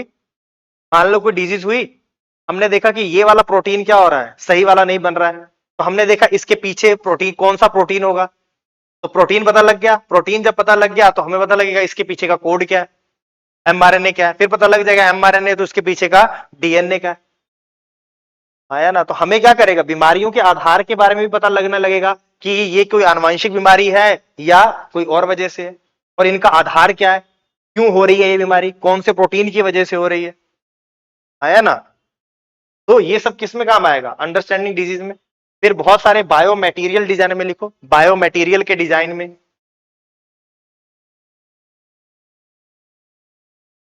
बायो मटेरियल्स के डिजाइन में। फिर आगे लिखो जीनोमिक रिसर्च में। जीनोमिक रिसर्च, जीनोम का अर्थ क्या होता है, हमारा डीएनए। तो हमें हमारे डीएनए के बारे में बेहतर समझ होगी कि हमारा कौन सा जीन है, कौन से प्रोटीन का निर्माण कर रहा है ना? हमारा कौन सा जीन कौन से प्रोटीन का निर्माण कर रहा है, तो हमें जीनों के कार्य के बारे में पता लगेगा कि भाई ये जीन का ये काम है। ठीक है, तो जीनोमिक रिसर्च में। और फिर लास्ट में वैक्सीन डेवलपमेंट, जैसे अभी आपने पढ़ा होगा कार टी सेल थेरेपी, आपने कोविड में भी आपने पढ़ा था एमआरएनए वैक्सीन फलान, तो वो सब क्या है, प्रोटीन पर ही तो खड़ी है सब। डन है? चलो, तो ये था आपका कौन सा, अल्फा फोल्ड 2 वाला। आगे बढ़े, अब नेक्स्ट टॉपिक जो हमारा है पर आते हैं। तो ये हमने जो पढ़ा था सारा का सारा समझ लिया। अब आता क्वार्टेमी, ये क्या है क्वार्टेमी, देखो क्वार्टेमी ये क्या है, कुछ आइडिया? ये कार टी सेल थेरेपी है, CAR टी सेल थेरेपी, नई आई है अभी। ठीक है, ये क्या है, नई कार टी सेल थेरेपी है। ठीक है, अभी समझाता हूं CAR टी सेल थेरेपी क्या है, पहले उसको समझते हैं फिर इस पे आएंगे कि ये क्या है। ठीक है, ये भारत की दूसरी CAR टी सेल थेरेपी। ठीक है, और इसमें किसका इलाज होता है, देखो ज्यादातर CAR T cell therapy blood cancer में ही प्रभावी है, जिसको आप ल्यूकेमिया और लिम्फोमा कहते हो। इन दो के ट्रीटमेंट के लिए ही CAR टी सेल थेरेपी अभी तक प्रभावी है। सबसे बेसिक तो ये पता होना चाहिए। और ये दूसरी है, पहली थी नेक्सकार 19, क्या थी, नेक्सकार। अभी उसको दिखाते, देखो ये रहा यहां पर, सबसे जो पहली हमारी थी वो क्या थी, नेक्सकार 19 CAR टी सेल थेरेपी। और ये दूसरी अब कौन सी होगी है, ये पार्टन। डन है? पहले तो हमें अब देखना होगा कि CAR टी सेल थेरेपी है क्या। डन है? अब देखो इस शब्द में, देखो यहां पर देखो क्या है, इसका फुल फॉर्म देख लो सबसे पहले, क्या है, chimeric antigen receptor T cell therapy. यहां कहीं लिखा होगा, देखो लिखा है, ये रहा chimeric antigen receptor T cell therapy, full form है इसका CAR टी सेल। पहले का नाम क्या, देखो दोबारा से देखो इधर, ये क्या है, काइमेरिक एंटीजन रिसेप्टर, तो ये एक रिसेप्टर है। और अगला शब्द कौन सा है, टी सेल। टी सेल के बारे में जानते हो कि ये हमारी एक तरह की WBC है, श्वेत रक्त कणिकाएं, हमारे प्रतिरक्षा तंत्र का निर्माण करती हैं। तो अगर मैं इन दो शब्दों से देखूं तो इसमें कैंसर के इलाज में it means T cell therapy का, टी सेल्स का यूज हो रहा है, अर्थात हमारी ही कोशिकाएं, हमारी ही इम्यून जो सेल्स हैं उनका ही यूज हो रहा है कैंसर के ट्रीटमेंट के लिए। इतनी बात तो इसी से समझ में आ गई, टी सेल। दूसरा क्या है, CAR, काइमेरिक एंटीजन रिसेप्टर, मतलब उसके साथ एक रिसेप्टर जोड़ दिया जाता है टी सेल के साथ। अभी बनाता हूं डायग्राम। इस देखो सबसे पहले कार टी सेल थेरेपी में क्या होगा, इसमें हमारी टी सेल का यूज होता है, इसके नाम से क्लियर हो गया। दूसरा, इन टी सेल के साथ हम एक क्या करेंगे, काइमेरिक एंटीजन रिसेप्टर, एक रिसेप्टर जोड़ देंगे। ठीक है, तो इतनी से क्या क्लियर हुआ, हमने हमारे ही इम्यून सिस्टम का यूज किया कैंसर को मारने के लिए, हमारी ही टी सेल का यूज करेंगे कैंसर को खत्म करने के लिए। लेकिन होता कैसे है ये सब प्रोसेस, इसको तो समझना होगा। ठीक है, तो देखो पहले मैं डायग्राम बना के आपको समझाता हूं कि देखो होता कैसे है। इसके डायग्राम भी है, लेकिन खुद को भी आने चाहिए ना, खुद नहीं बनाओगे तो कैसे काम चलेगा। देखो होता क्या है, कैंसर है क्या, जब हमारी कोशिकाएं अनियंत्रित रूप से वृद्धि करने लगती हैं तो उसे हम क्या कह देते हैं, कैंसर कहते हैं। सही है? अब होता क्या है कि कैंसर की जो कोशिकाएं हैं वो हमारे शरीर की कोशिकाएं हैं, भाई हमारे शरीर का भाग ही तो है, हमारी सेल हैं जो डिवाइड हो रही है लगातार, उनकी संख्या बढ़ती जा रही है। तो हमारा जो प्रतिरक्षा तंत्र है, हमारा जो इम्यून सिस्टम है, वो उनको पहचानता ही नहीं है। भाई हमारे अंदर नेचुरल एक इम्यून सिस्टम है, बाहर से कोई बैक्टीरिया आता है तुरंत हमारी क्या करती है, एंटीबॉडीज, हमारी टी सेल उनको सबको मार देती हैं। लेकिन अब है क्या कि दिक्कत ये कि कैंसर सेल हमारी ही सेल है, तो वो उनको पहचानती नहीं है, उनको एज ए वो क्या नहीं लेती है, दुश्मन की तरह, एनमी की तरह देखती नहीं है। तो कह रहे ठीक है ये तो घर का ही आदमी है, तो वो क्या करती है, उनको मारती नहीं है। तो हमें करना क्या है, अगर हम टी सेल को ट्रेंड कर दें इस तरह से कि देखो ये हमारे दुश्मन है, मारो इनको, वो उनको पहचान ले, तो टी सेल खुद ही क्या करेंगे, उस कैंसर सेल को मार देंगे। यही किया जाता है इस CAR टी सेल थेरेपी में। क्लियर है? अब होता कैसे, देखो मान लो कि कैंसर सेल है ये वाली, क्या होता है जब कोई इस तरह की कैंसर सेल है ना, इनके ऊपर छोटे छोटे प्रोटीन होते हैं जिन्हें मार्कर प्रोटीन कहते हैं, मतलब वो कैंसर सेल के ऊपर ही मिलेंगे। उनकी एक खास विशेषता है कैंसर सेल की कि उनके ऊपर एक विशेष प्रकार के, मान लो इस तरह के क्या मिल रहे हैं, इस तरह के प्रोटीन मिल रहे हैं। ये रहा, ठीक है, इसको बोला जाता है CD19, इसके अंदर था, तभी उसका नेक्स्ट कर 19 वाले में। तो ये CD19 प्रोटीन है, ये किस पर मिलेगा, कैंसर सेल पर। क्या होगा, कैंसर सेल पर। अब मैं चाहता क्या हूं कि टी सेल इनको पहचान ले, तो मान लो कि यहां पर ये थी आपकी कौन सी सेल, टी सेल। ये कौन है, हमारे इम्यून सिस्टम के, भी दिखाऊंगा कौन कौन सी सेल होती है इम्यून सिस्टम में। ये टी सेल थी, ठीक है। अब इनको पहचान ले, मैंने क्या किया, इनके ऊपर एक रिसेप्टर लगा दिए, लो जाओ ऐश करो और ढूंढो। अब जब मैंने इनको क्या किया, इनके ऊपर रिसेप्टर लगाया, रिसेप्टर कैसे लगाओगे, जेनेटिक इंजीनियरिंग के थ्रू। आप पहले ब्लड को अपने को निकालोगे, उनमें से टी सेल को अलग करोगे, उनमें एक क्या करोगे, जेनेटिक इंजीनियरिंग से ACAR का जीन डाल दोगे, तो सभी टी सेल के ऊपर इस तरह का प्रवर्ध निकल आएगा। फिर ये वापस से हम इसे क्या करेंगे, हमारे ब्लड में डालेंगे, घूमती रहेंगी और जाके कहां अटैच हो जाएंगी, ये लो।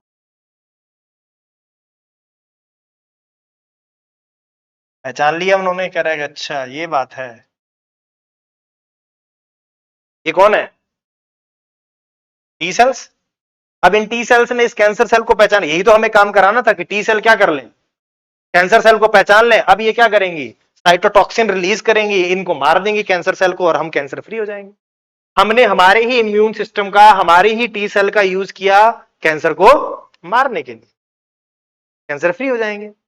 इसीलिए देखो ये क्या था, यहां पर हमने क्या किया, एक तो था हमारी टी सेल, और दूसरा हमने क्या किया, एक रिसेप्टर को, दोनों को जोड़ दिया, और हमने क्या किया, इस तरह की एक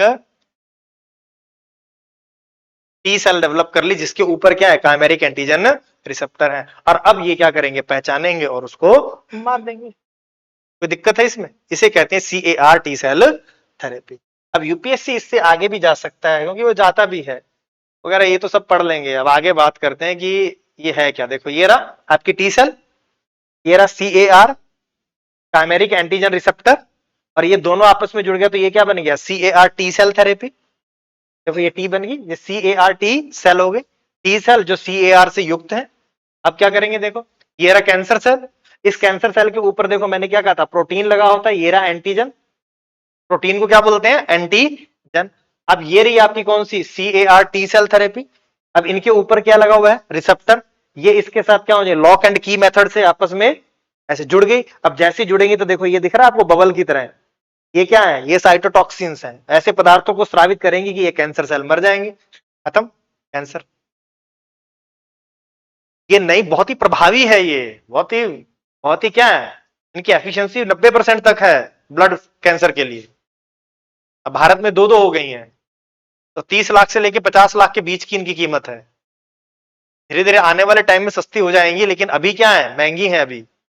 ठीक है, चाहिए सरकार को कि इनको भी क्या करें, इंश्योरेंस स्कीम में डाल दें कि इंश्योरेंस में इनका भी लाभ उठाया जा सके, इनका भी क्या मिले। तो ये आगे आने वाले टाइम की बातें हैं। डन है, ये बात समझ में आई सबको, ये क्या है। अब देखो इसके बाद ब्लड सेल से क्वेश्चन ले लेगा वो, कैसी इतना भी सरल क्वेश्चन हो सकता ना पूछे, ऑप्शन में एक दो क्या कर दे, उसके बेसिक से उठा ले। तो बेसिक्स में क्या आएगा, देखो ब्लड सेल कितने टाइप की होती हैं। सबसे पहले तो एक तो होती है रेड ब्लड सेल, जिन्हें आप इरिथ्रोसाइट्स कहते हो। दूसरी कौन सी होती है, व्हाइट ब्लड सेल्स। और देखो इसमें कई तरह की होती हैं, देखो न्यूट्रलोफिल्स होती हैं, इओसिनोफिल होती हैं, बेसोफिल्स होती हैं, लिम्फोसाइट होती हैं और मोनोसाइट होती है। दिख रहा है। और देखो यहां पर ये क्या करती हैं, ये सब की सब जो व्हाइट ब्लड सेल है ये इन्फेक्शन से लड़ने का काम करती हैं। आपके अंदर बैक्टीरिया घुस जाए, आपके अंदर वायरस आ जाए तो वो उसे दुश्मन की तरह लेती हैं और उनसे साथ क्या करती हैं, या तो उसको ब्लॉक कर देती हैं एंटीबॉडीज से, या उनको क्या कर देती हैं, मार देती हैं। डन है। और देखो ये कौन सी है, प्लेटलेट्स हैं, इन्हें थ्रोम्बोसाइट्स भी कहते हैं। ये हमारे थक्का बनाने का काम करते हैं। जब हमारे चोट लग जाती है तो थक्का कौन बनाती है, ये थ्रोम्बोसाइट्स बनाते हैं। क्लियर हुआ। तो यहां से वो क्वेश्चन हो सकता है आपसे ले ले। फिर लिम्फोसाइट, देखो यहां वाली ये जो लिम्फोसाइट है ये दो तरह की होती है, एक बी सेल होती है और एक टी सेल होती है। बी सेल जो होती है वो एंटीबॉडीज बनाती हैं, आपने सुना होगा एंटीबॉडीज, ये भी क्या है, एक प्रोटीन है। अब ये क्या करती हैं, देखो इसका काम क्या है कि मान लो हमारे अंदर कोई बैक्टीरिया घुसा, तो हमारे अंदर घुसने के बाद उसका इन्फेक्शन बढ़ता कैसे, वो अपनी संख्या बढ़ाता है, जनसंख्या बढ़ाता जाता है। हमारे अंदर घुसेगा और हमारे अंदर अपनी जनसंख्या को क्या करेगा, बढ़ा देगा। लेकिन ये एंटीबॉडीज क्या करती हैं, उसके साथ जाके क्या करती हैं, अटैच कर देती हैं, उसको ब्लॉक कर देती हैं, वो बेचारा आगे डिवाइड ही नहीं हो पाता, उसकी संख्या बढ़ ही नहीं पाती। तो उसको चारों तरफ से समझ लो फुटबॉल के खिलाड़ी की तरह घेर लेती हैं, निकल किधर से निकलेगा, उसको ब्लॉक कर लेती हैं। तो वो कौन काम करती हैं, एंटीबॉडीज। कहते हैं ना एंटीबॉडीज बढ़ानी चाहिए, वो क्या है, प्रोटीन है वो। तो प्रोटीन है तो वो क्या है, देखो ये निशान दिख रहा है आपको, ये इस तरह की। तो ये उनके ऊपर जो हमारे जो वायरस है, आपने सुना था कोविड वायरस, उसके ऊपर क्या थे, रिसेप्टर थे। तो ये क्या करती थी, एंटीबॉडी उसके साथ जाके उसको जुड़ जाती थी, उसको ब्लॉक कर देती थी, वो बेचारा हमारे अंदर आगे डिवाइड ही नहीं हो पाता। एंटीबॉडीज का काम ये था कि वो उसको ब्लॉक कर देती है चारों तरफ से। दूसरी कौन सी होती है, टी सेल। क्या होती है, टी सेल। इनमें एक होती है टी सेल जो पहचानने का काम करती है, दूसरी होती है टी किलर सेल। क्या होती है, टी किलर सेल, उनका काम है मारने का। वो कोई ब्लॉक ब्लूक नहीं करती हैं, वो जाती हैं सीधे क्या करती हैं, टॉक्सिन्स को रिलीज करती हैं और सामने वाले को मार डाल देती हैं, चाहे बैक्टीरिया हो चाहे कुछ भी हो। इन्हीं टी सेल का हमने यूज किया किसमें, CAR टी सेल थेरेपी में, जो किसका प्रकार है, एक लिम्फोसाइट का ही एक टाइप है। क्लियर है। ये बातें समझ में आई सबको कि क्या क्या चीजें आपको देखनी है, रेड ब्लड सेल देखनी है, व्हाइट ब्लड सेल देखनी है, प्लेटलेट्स देखनी है। इनके काम भी हमने देख लिए और ये किसका पार्ट है, लिम्फोसाइट का पार्ट। क्लियर हुआ। कुछ मुश्किल था, कुछ भी नहीं था। अब अगर आपको CAR टी सेल थेरेपी आती है, अब कोई भी आ जाए, चाहे वो नेक्सकार आ जाए चाहे वो क्वार्टमी आ जाए, बस अलग अलग कंपनियां होंगी और उनमें कोई भी ज्यादा अंतर नहीं होने वाला है। क्लियर है ये बात, समझ में तो आया।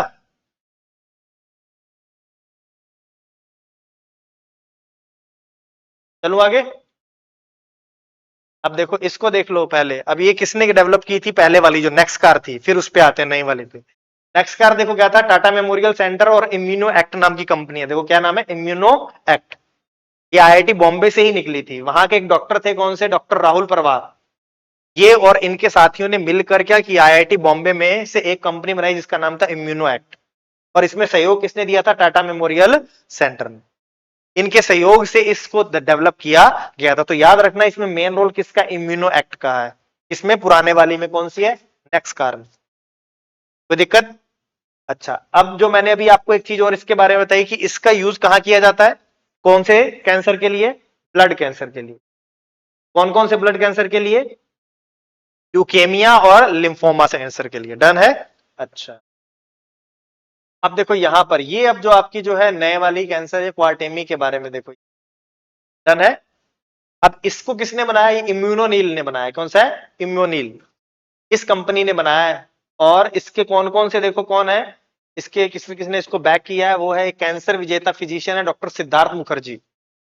कौन है, सिद्धार्थ मुखर्जी। और दूसरे कौन है, बायोटेक के किरण मजमूदार शाह जो है, उनके सबके सहयोग से इसको डेवलप किया गया। तो इसमें नाम आपको क्या याद रखना, ये कहां गया, इम्यूनिल।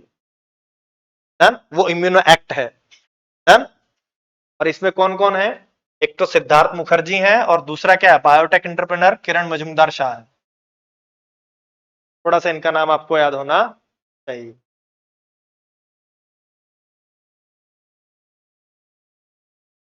जल्दी से बना लो इसको, फिर आगे बनाता हूं वही मैं। अब आगे देखो, ये किसका इलाज करेगी, देखो यहां का लिखा B cell non Hodgkin lymphoma. मतलब कुल मिला के क्या, लिम्फोमा है और दूसरा देखो क्या है यहाँ पर बी सेल से संबंधित, इसमें बी सेल्स की असामान्य वृद्धि होने लगती है। क्या है वो भी एक तरह की लिम्फोसाइट है, इसीलिए देखो इसका नाम क्या है, लिम्फोसाइट से बना लिम्फोमा। डन है, लिम्फोसाइट से क्या बना, लिम्फोमा। इसके बाद देखो ये रहा, यहां पर ये कंडीशन क्या होती है, देखो एक condition where the body start producing too many abnormal white blood, बहुत ज्यादा संख्या में अबनॉर्मल व्हाइट ब्लड सेल बनने लगती हैं। अभी बताया कौन सी होंगी, बी सेल। ठीक है, वो कैसी है, लिम्फोसाइट है, तो उनको क्या बोल दिया, बी सेल लिम्फोमा कह दिया। डन है, ठीक है। और इसके बाद देखो क्या बताया है कि यहां पर ये किसको दी जाएगी, ये थेरेपी उनको दी जाएगी जिनको क्या किया है, कैंसर वापस से रिलैप्स हो गया, दोबारा वापस आ गया, या जिनका इलाज अब संभव नहीं हो पा रहा, किसी दूसरे ट्रीटमेंट से वो रिस्पॉन्ड नहीं कर रहे हैं, उनको इस थेरेपी का यूज किया जाएगा, सभी के लिए नहीं। ठीक है, किन किन के लिए, जिनको रिलैप्स हो गया है, मतलब दोबारा से आ गया है, कैंसर हो गया है, पहले इलाज हो चुका था, या जिन पर अब दवाइयों का असर नहीं हो रहा, दूसरे ट्रीटमेंट का असर नहीं हो रहा, उनको ये ट्रीटमेंट दिया जाए। क्लियर है, कुछ भी इसमें अब बचा नहीं है, लगभग सारा क्या हो गया इसमें क्लियर है आपके, ये वाला डन है। देखो अब ये बनता कैसे है, देखो ये कैसे इसको किया जाता है।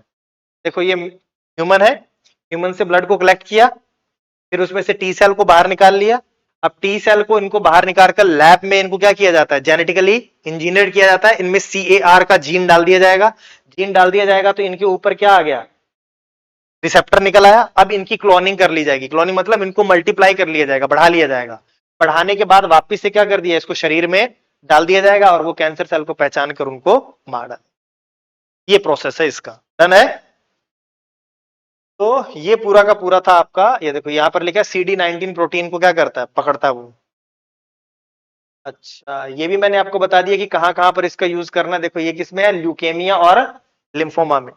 ये दोनों क्या है, एक तरह के क्या है, ब्लड सेल से, व्हाइट ब्लड सेल से संबंधित है। डन है, कोई दिक्कत इसमें, और आगे चलो, बस इसमें यही बताना था। अब देखो यहाँ पर क्या चैलेंजेस क्या है, एक तो इसको बनाना बड़ा मुश्किल है, पहले तो क्या करो, ब्लड को निकालो, फिर उसको लैब में तैयार करो, काफी टाइम कंज्यूमिंग है, महंगा है। दूसरा क्या है, महंगा है। और दूसरा क्या है, सिर्फ ब्लड कैंसर में काम है, बाकी सब में तो काम नहीं आता। लिम्फोमा और ल्यूकोमा में काम आएगा, बाकी सब में काम नहीं आता। ठीक है, तीसरा, इसके कुछ साइड इफेक्ट भी हैं, जिसे बोलते हैं साइटोकाइनिन सिंड्रोम भी कह देते हैं, साइटोकाइन रिलीज सिंड्रोम कह देते हैं। हमारा जो प्रतिरक्षा तंत्र है वो ज्यादा एक्टिव हो जाता है, क्या हो जाता है, हमारा जो टी सेल है वो बहुत ज्यादा एक्टिव हो जाती हैं, तो हमें क्या होने, अलग अलग तरह के क्या होने लगते हैं, उसके साइड इफेक्ट नजर आने लगते हैं। तो वो इसका थोड़ा सा क्या है, थोड़ा सा साइड इफेक्ट है, लेकिन दूसरी थेरेपी की तुलना में इसका कोई बहुत ज्यादा साइड इफेक्ट नहीं है। आपने रेडियोथेरेपी हुआ, कीमोथेरेपी हुआ, उनके बहुत ज्यादा साइड इफेक्ट हैं। उनके साथ जो बीमार कोशिकाओं के साथ साथ जो हेल्दी सेल्स हैं वो भी क्या हो जाती हैं, डैमेज हो जाती हैं, तो उनके बहुत ज्यादा साइड इफेक्ट है। उनके तुलना में तो ये बहुत ही कम क्या है, साइड इफेक्ट रखती है। तो याद रखना यहां पर क्या है, आपको साइटोकाइनिन रिलीज सिंड्रोम भी इससे संबंधित एक क्या है, साइड इफेक्ट है। इसके अंदर लिखा है wide spread immune system activity and collateral harm to healthy cells in the body. मतलब हमारा इम्यून सिस्टम इतना विकसित हो जाता है, इतना एक्टिव हो जाता है कि हमारी हेल्दी सेल को भी डैमेज करने लगता है। जैसे आपने कोरोना के टाइम में सुना था मल्टी ऑर्गन फेलियर, उसमें होता क्या, जब हमारे अंदर वायरस जाता है तो हमारा इम्यून सिस्टम बहुत ज्यादा एक्टिव हो जाता है, उसको लगता है कि हमला हो गया, तो वो सारे सैनिक लेके दौड़ पड़ता है। अब उसके चक्कर में क्या होता है, जो हेल्दी ऑर्गन होते हैं वो भी क्या हो जाते हैं, डैमेज हो जाते हैं। उसको बोलते हैं साइटोकाइन रिलीज सिंड्रोम। तो उससे क्या हो जाते हैं, मल्टीपल ऑर्गन फेल हो जाते थे और व्यक्ति की डेथ हो जाती थी, कि इम्यून सिस्टम हाइपर एक्टिव हो गया। इसके साथ साथ कुछ और भी है, जैसे क्या कंफ्यूजन होने लगता है, स्पीच इंपेयरमेंट आने लगता है, बोलने में थोड़ी बहुत दिक्कत होने लगती है, थोड़े बहुत इसके और साइड इफेक्ट है, लेकिन बहुत बड़े साइड इफेक्ट नहीं है जैसे कीमोथेरेपी की। डन है, तो ये इसका आपको अगर मान लो कि इसका बेनिफिट पूछे तो क्या होगा, इसकी विशेषता क्या है, एक तो ये हमारी खुद की सेल्स को ही यूज करता है, दूसरा टारगेटेड है, जहां कैंसर है उनको पहचानेगा और उन्हीं को मारेगा, तो साइड इफेक्ट क्या होंगे, कम होंगे, हेल्दी सेल को कोई नुकसान नहीं पहुंचाएगा, है ना। और दूसरा, एक बार अगर ट्रीटमेंट हो गया तो रिलैप्स नहीं कर, दोबारा नहीं आएगा इसमें, ये सबसे बड़ी खासियत है। एक बार इलाज हो गया तो परमानेंट हो गया, क्योंकि वो टी सेल हमेशा घूमती रहेंगी, तो जब भी अगर बनने लगेगा फिर से अटैच होकर फिर से मार देंगे, तो परमानेंट इलाज है। सही है, बस महंगा है थोड़ा सा, लेकिन धीरे धीरे वो भी सही हो जाएगा। देखो दूसरे ट्रीटमेंट, देखो यहां पर लिखे कैंसर के टाइप है, कार्सिनोमा है, ये स्किन से संबंधित होता है, दूसरा है सार्कोमा, ये बोन से संबंधित होता है। और ये तीसरा और चौथा क्या है, ल्यूकेमिया और लिम्फोमा दोनों क्या है, ब्लड से संबंधित कैंसर है। तो ये थोड़ा सा अगर आपको पता लगे, ठीक है। और ट्रेडिशनल ट्रीटमेंट कौन से, एक तो सर्जरी होती है, दूसरा रेडियोथेरेपी, हाई एनर्जी रेडिएशन जोड़ते हैं जिससे कैंसर सेल मर जाती हैं, और तीसरा अगर सिस्टमेटिक थेरेपी जिसके अंदर कीमो आता है और इम्यूनोथेरेपी आता है। इसमें इम्यून सेल का यूज करते हैं, हमारे इम्यून सिस्टम का यूज किया जाता है।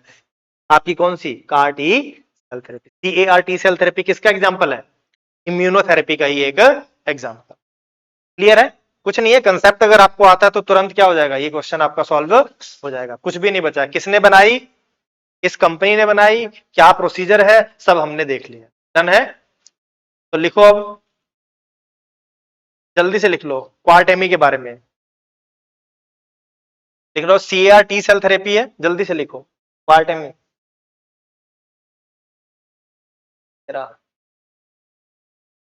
ये रहा, ठीक है, लिखना। दूसरी CAR-T सेल थेरेपी जिसे मंजूरी मिली है, सेकंड लिविंग ड्रग्स, इन्हें लिविंग ड्रग्स भी तो कहते हैं, बताओ लिविंग ड्रग्स है या नहीं है, टी सेल लिविंग है तो इन्हें क्या बोलेंगे, लिविंग ड्रग्स, इसको अप्रूवल मिल गया है, ठीक है। तीसरा लिखना, ट्रीटमेंट किसका करता है, ब्लड कैंसर,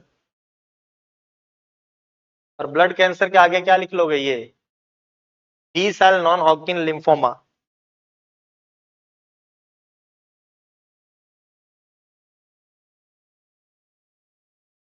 है मुश्किल, B cell non Hodgkin lymphoma.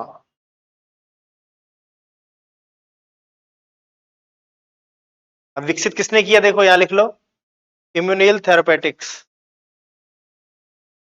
ये रहा, किसने डेवलप की है, विकसित किसने की है, यहां पर ये रहा,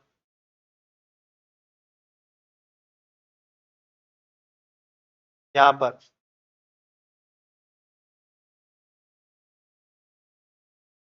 और किसके द्वारा बैक्ड है, ये सिद्धार्थ मुखर्जी और किरण मजूमदार शाह द्वारा, है ना? नीचे लिख सकते हो कौन सी है, नेक्सकार इज फर्स्ट, नेक्सकार क्या था, 19 इज फर्स्ट कार्टरी सेल थेरेपी था, डन है, ये भी लिख लो, ये पहली कौन सी थी, नेक्सकार 19,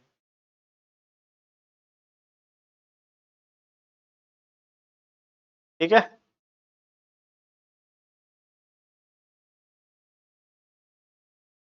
बस नहीं आपको लिखना था,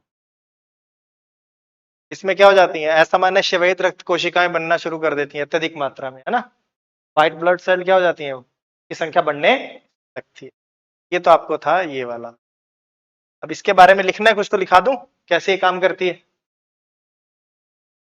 इसको बनाना है, इसको मैं लिखवा देता हूं, बनाना है तो बना लेना, डन है।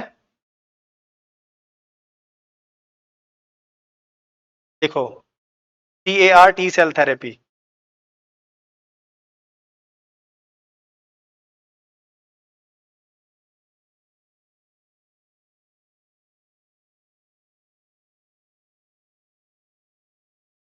ठीक है, फुल फॉर्म लिख लो, chimeric antigen receptor, chimeric antigen receptor, यहाँ पर chimeric antigen receptor T cell therapy, जल्दी से लिखना, ठीक है, लिखना। इसे लिविंग ड्रग्स भी कहा जाता है, अगला, इसे लिविंग ड्रग्स भी कहा जाता है,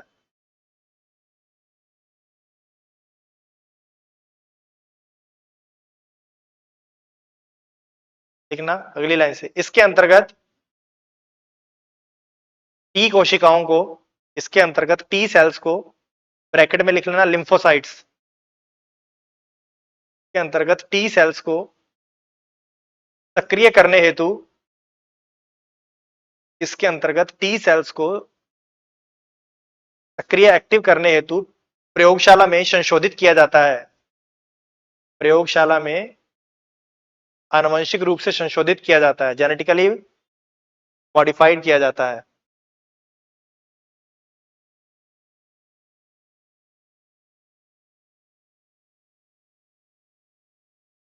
अगला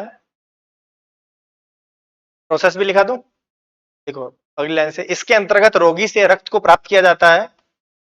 इसके अंतर्गत रोगी से रक्त को प्राप्त किया जाता है।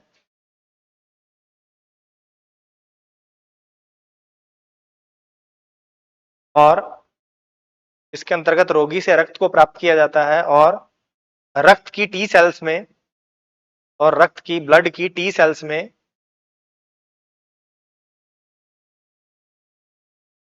आनुवांशिक अभियांत्रिकी, जेनेटिक इंजीनियरिंग, टी सेल्स में आनुवांशिक अभियांत्रिकी या जेनेटिक इंजीनियरिंग के द्वारा सीएआर के जीन को माध्यम से सीएआर के जीन को जोड़ दिया जाता है या संयोजित कर दिया जाता है।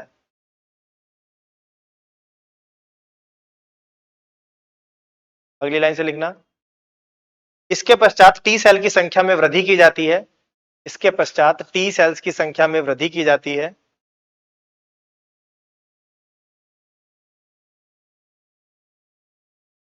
तत्पश्चात इसे रोगी के शरीर में प्रवेश करा दिया जाता है। के पश्चात टी सेल्स की संख्या में वृद्धि की जाती है। फिर अगली लाइन से, के पश्चात इसे रोगी के शरीर में प्रवेश करा दिया जाता है। ठीक है, अगली लाइन से,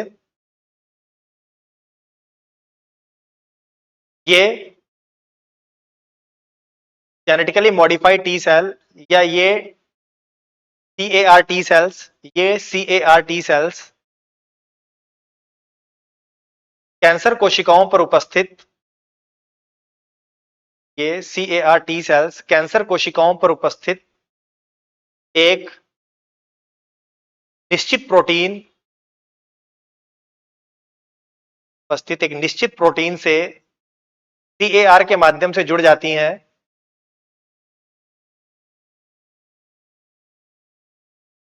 सीएआर के माध्यम से जुड़ जाती हैं और कैंसर कोशिकाओं को मार देती हैं।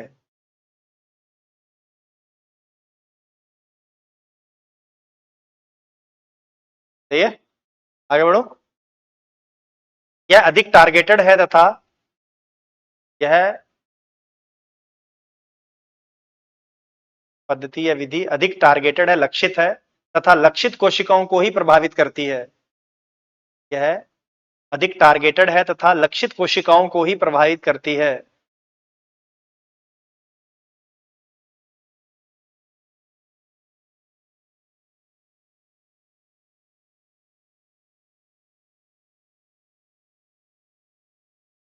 ठीक है, अगली लाइन से लिखना, ये तो लिख लिया ना, ये लिविंग इन्हें लिविंग ड्रग्स भी कहा जाता है। लिखना, भारत में ल्यूकेमिया एवं लिम्फोमा के लिए ही इसकी मंजूरी है। भारत में ल्यूकेमिया एवं लिम्फोमा कैंसर के लिए ही, लिम्फोमा के लिए ही मंजूरी दी गई है, क्योंकि यहां इनकी प्रभावशीलता 90% तक है।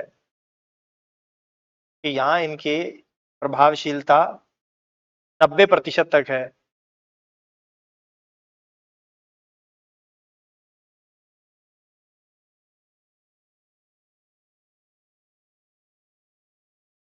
ठीक है, अब चिंताएं या समस्याएं थोड़ी सी लिख लो। नंबर 1 लिखना, केवल कुछ ही कैंसर में प्रभावी, तो लिख ही लिया हमने, केवल कुछ ही कैंसरों के प्रकारों में प्रभावी।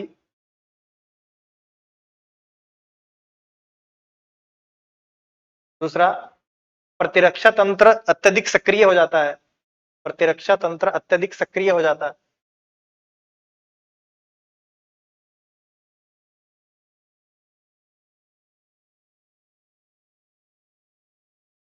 हाँ, जिसकी वजह से सक्रिय हो जाता है, जिसे साइटोकाइन रिलीज सिंड्रोम कहते हैं। ये रहा, यहाँ पर साइटोकाइन रिलीज सिंड्रोम कहते हैं। ये रहा, साइटोकाइन रिलीज सिंड्रोम कहते हैं। डन। अगला, कई बार सामान्य कोशिकाओं की क्षति भी हो जाती है।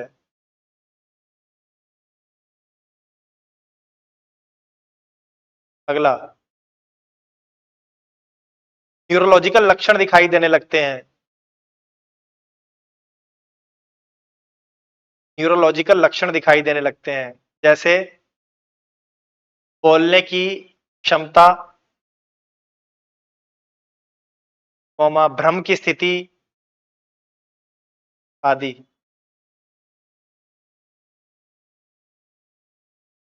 अगला, काफी महंगी है, काफी महंगी, लेकिन अन्य देशों की तुलना में काफी सस्ती, 10 गुना तक सस्ती है ये।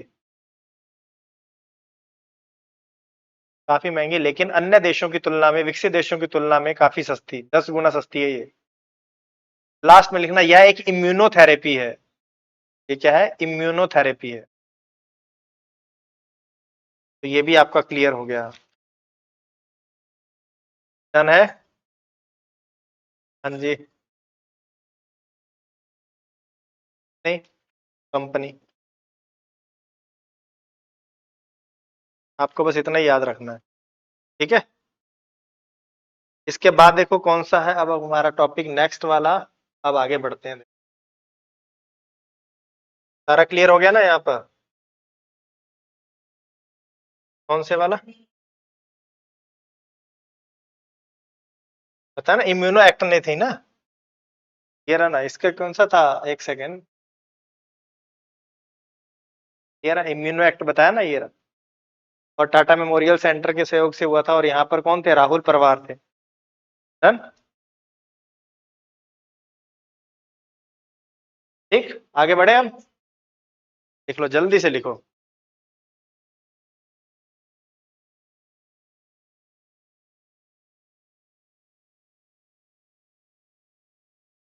चलो अब अगला नेक्स्ट टॉपिक देखते हैं। अब आता है जीन ड्राइव टेक्नोलॉजी। क्या है? Gene drive. अब देखो जीन ड्राइव में क्या है। देखो, इसका जीन ड्राइव का उपयोग अभी हाल ही में किया गया मच्छरों की जनसंख्या को कम करने में। क्या? मच्छरों की जनसंख्या को नियंत्रित किया जा सकता है इस जीन ड्राइव टेक्नोलॉजी की सहायता से। और जीन ड्राइव टेक्नोलॉजी है क्या? मुख्य रूप से ये आनुवंशिकता को प्रभावित करती है। आनुवंशिकता मतलब आपने मेंडल का नियम सुना होगा, इसे बोलते हैं मेंडेलियन इनहेरिटेंस। मेंडल के अनुसार क्या, अगर आपके किसी एक जीन में परिवर्तन होता है तो अगली पीढ़ी में जाने की संभावना 50% होती है। कि अगली पीढ़ी होगी उनमें आधे बच्चों में ही वो जीन पहुंचेगा, आधे में नहीं पहुंचेगा। लेकिन जीन ड्राइव की सहायता से हम किसी जीन को नेक्स्ट पीढ़ी के सभी बच्चों में पहुंचा सकते हैं, पूरी की पूरी नेक्स्ट जनरेशन में 100% डिलीवर कर सकते हैं। इसे कहते हैं जीन ड्राइव टेक्नोलॉजी। अर्थात ये मेंडेलियन जो इनहेरिटेंस है उसको बाईपास करता है या उसको हैक कर लेता है। सामान्य नियम क्या है? मेंडेलियन आनुवंशिकता जो कहती है कि अगली पीढ़ी में कितने % बच्चों में वो लक्षण जाएगा? 50% में जाएगा। लेकिन जीन ड्राइव टेक्नोलॉजी से आप उसको बाईपास कर सकते हो और सभी बच्चों में वो गुण भेज सकते हो। वो अच्छा भी हो सकता है और वो बुरा भी हो सकता है, डिपेंड करता है आप क्या करना चाहते हो। अब मच्छरों से क्या ना हो, मलेरिया ना फैले, तो आप उनकी संख्या को क्या करना चाहोगे? कम करना चाहोगे। लेकिन मान लो कि किसी प्रजाति में बहुत अच्छा गुण है, मान लो क्लाइमेट चेंज के प्रति प्रतिरोधी है, या कोई बीमारी आई उसके प्रति वो प्रतिरोधी है, वो जीन उसके अंदर है, तो आप क्या चाहोगे? कि उसका ट्रांसफर अगली पीढ़ियों में ज्यादा से ज्यादा हो ताकि उसका सर्वाइवल बढ़ सके। तो अच्छे जीन को भी चाहोगे आप ट्रांसफर हो जाए, और बुरा जीन है जिसकी वजह से उस प्रजाति का विनाश हो रहा है, हमारे लिए खतरनाक है, तो हम क्या कर सकते हैं? उसको आगे ट्रांसफर कर सकते हैं जिससे वो खुद ही मर जाएगी। आया ना? उसकी उत्तरदायिता प्राधान्यता हो जाएगी। डन है। अब इसको पहले मैं एक डायग्राम से दिखाता हूं, फिर मैं बना के दिखाऊंगा, तभी समझ में आएगा। देखो यहां पर देखो, इस डायग्राम में देखना, ये कह रहा है मेंडल के नियम के अनुसार वाली आनुवंशिकता। इधर देखना, यहां पर एक मच्छर है, ये रेड कलर का, और ये दूसरा मच्छर है। डन। अब हमने क्या किया, इस मच्छर को जेनेटिकली मॉडिफाई कर दिया।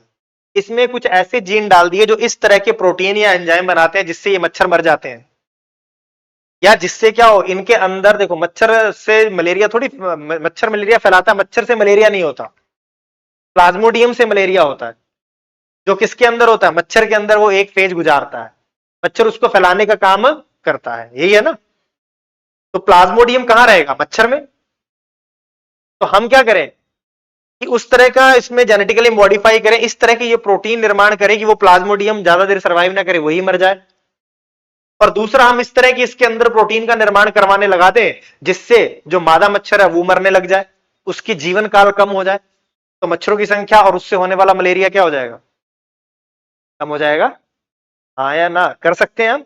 ये अभी मैंने क्या बताया था, डीएनए, डीएनए से एमआरएनए, एमआरएनए से प्रोटीन, तो हम टॉक्सिक प्रोटीन भी तो बनवा सकते हैं। ऐसा जीन डाल दें जिससे अंदर मच्छर में एक टॉक्सिक प्रोटीन बनने लगे, एक जहरीला प्रोटीन बनने लगे जिससे मच्छर खुद ही मर जाए, या इस तरह का प्रोटीन बनने लगे कि उसके अंदर जो प्लाज्मोडियम होता है वो आगे सर्वाइव ना करे, वो मर जाए। कर सकते हैं, जेनेटिक इंजीनियरिंग के थ्रू कर सकते हैं।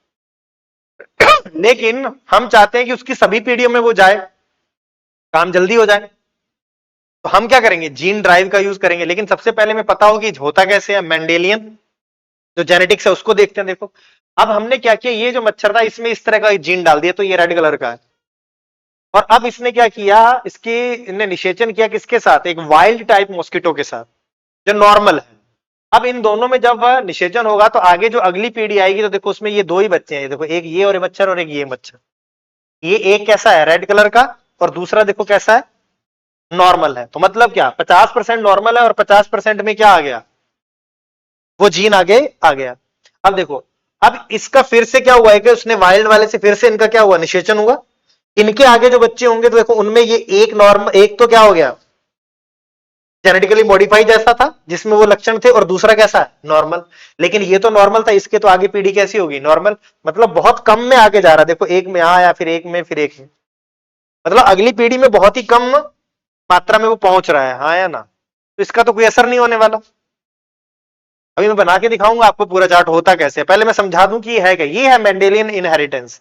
मतलब इस पीढ़ी में था तो आगे 50 में पहुंचा, अब इस पीढ़ी में भी गया तो इसका आगे 50, तो कम होता जा रहा है ना उसका प्रभाव। लेकिन इधर देखो हमने क्या किया, इसका जब यहां पर इन दोनों की मेटिंग हुई तो यहां पर देखो क्या हुआ, ये दोनों में ही देखो रेड कलर के हैं, मतलब इसमें भी पहुंचा और इसमें भी पहुंचा, 100% आगे ट्रांसफर हो गया। अब फिर आगे देखो इन दोनों ने, ये दोनों थे आगे, इन्होंने अब किसके साथ क्या हुआ, निषेचन हुआ। तो देखो आगे फिर जो बच्चे हुए उन दोनों के दोनों क्या, रेड कलर के, और इधर भी देखो ये दोनों के दोनों रेड कलर। फिर इन दोनों का आपस में क्रॉस हुआ तो फिर आगे देखो, मतलब पूरा का पूरा 100% नीचे की ओर क्या हो रहा है, उस गुण का ट्रांसफर हो रहा है या नहीं। इसे ही बोलते हैं जीन ड्राइव टेक्नोलॉजी।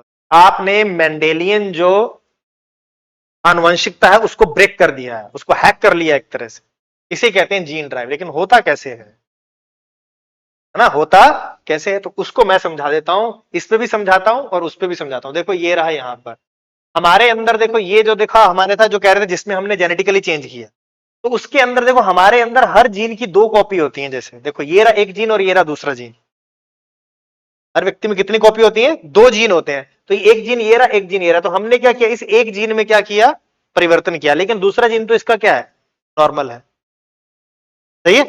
यहां पर भी देखो हमने क्या किया, एक जीन में परिवर्तन किया, दूसरा जीन कैसा है, नॉर्मल। लेकिन यहां पर दिक्कत क्या है कि ये जो जीन था जिसको हमने काट के Cas9, क्रिस्पर Cas9 कल पढ़ाऊंगा, क्रिस्पर Cas9 क्या करता है, बहुत ही सटीकता से काटता है, तो उसके थ्रू हमने काट के यहां पर जोड़ दिया और इसके साथ भी हमने Cas9 को जोड़ दिया। अब ये क्या करेगा, अपने सामने वाले जो ये जो जीन था इसको भी क्या करेगा, काटेगा, और जब ये कट गया तो जब ये यहां पर दोबारा से डीएनए बनेगा तो वो इसके अनुरूप बनेगा, मतलब इसकी कॉपी करेगा यहां पर, तो वो इसके अनुरूप बना तो ये वाली जीन ड्राइव यहां पर भी तो चली गई।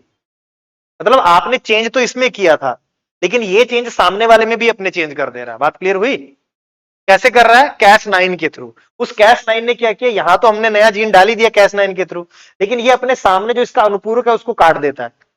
जब वो कट गया तो वहां जगह खाली हुई, लेकिन अब डीएनए अपने आप को रिपेयर करेगा।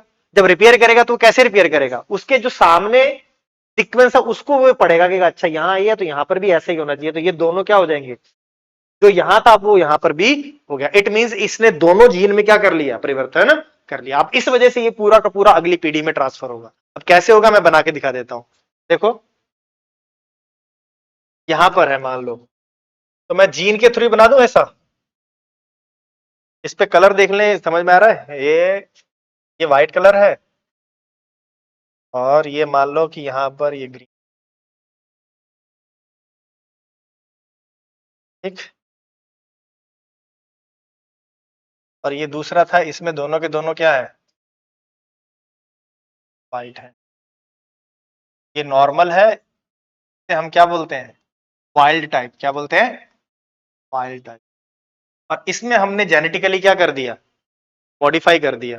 डन है। अब हम जब क्रॉस कराएंगे तो देखो ये भी व्हाइट है, तो ये भी क्या है, नॉर्मल है। ये क्या है, ये इस पे मैं स्टार लगा देता हूं कि इसमें हमने क्या कर दिया, इसमें एक जीन चेंज कर दिया। डन। अब जब क्रॉस कराएंगे तो देखो क्या होगा इन दोनों का, तो ये कैसा बनेगा, दोनों के दोनों व्हाइट। डन। तो ये तो नॉर्मल हुआ। अच्छा, अब इसका और इसका भी कर दे तो ये और ये आ जाए, तो यहां पर भी क्या बनेंगे, दोनों के दोनों व्हाइट हो गए। सही। अच्छा, अब इसको लाएं यहां पर, तो यहां पर एक तो क्या हो गया और दूसरा कैसा है बताओ, ग्रीन कलर का। अब इसका इसका कराएं तो यहां पर भी क्या आएगा, एक ग्रीन और एक। अब मुझे बताओ यहां पर कितने परसेंट में गुण गया वो, ये देखो ये कितने, 4 हैं, तो ये कितना है, 50% नॉर्मल, और 50% में क्या है, वो जो जीन है वो आगे पहुंच गया। ये नॉर्मल मेंडेलियन इनहेरिटेंस है। सही है, ये बात क्लियर हुई। अब आओ इधर, अब हम बात करते हैं किसकी, जो जीन ड्राइव की है। तो जीन ड्राइव में मैं बात करता हूं यूं, अब इसको मैं पूरा से बनाता हूं, देखो ये बना, ये यूं था, और इसके भी सामने यूं था। ठीक, दोनों व्हाइट थे। अब हुआ क्या, हमने यहां पर काट के इस जगह पे काटा, और इस जगह पर हमने एक ये जीन ड्राइव लगा दी। क्या लगा दी, जीन। ठीक, ये हमने काटा यहाँ पर कैस 9 किससे, कैस 9 का, क्रिस्पर कैस 9 का यूज करके। अब ये क्या करेगा, ये सामने वाले को भी क्या कर देगा, काटेगा। तो देखो ये तो ऐसा था ही था, सॉरी, ये तो ऐसा था ही था। मैं यहाँ इसको भूल गया चेंज करना, तो मैं यहाँ इसको ऐसे लगा, ठीक है। और सामने वाले में भी क्या करेगा, ये इसको ऐसे काट देगा। क्या करेगा, इसको ऐसे। अब जब इसको काटेगा तो ये इसको वापस से पढ़ेगा कि भाई यहां पर तो ये सीक्वेंस है, इट मींस यहां पर भी क्या होना चाहिए, यही सीक्वेंस है। तो अब क्या होगा, अब होगा,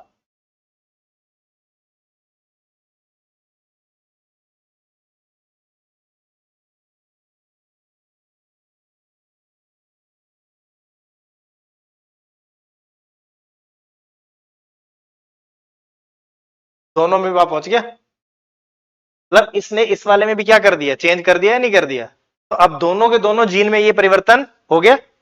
अब हम इसका इनहेरिटेंस करके देख लें। अब देखो कैसे होगा। ये रहा हमारा, ठीक है, दोनों के दोनों। और बीच में हम क्या करेंगे, यहां पर हमने क्या फिट कर रखी थी, जीन ड्राइव, और दूसरी साइड में क्या थे, नॉर्मल वाले अपने। डन है।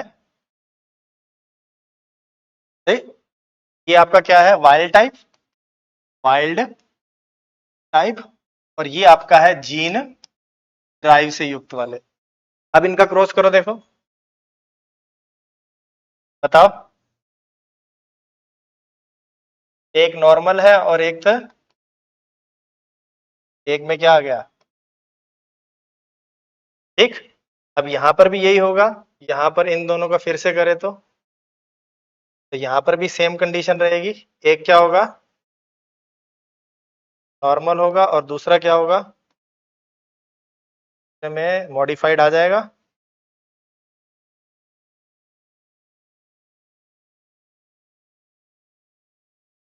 फिर ये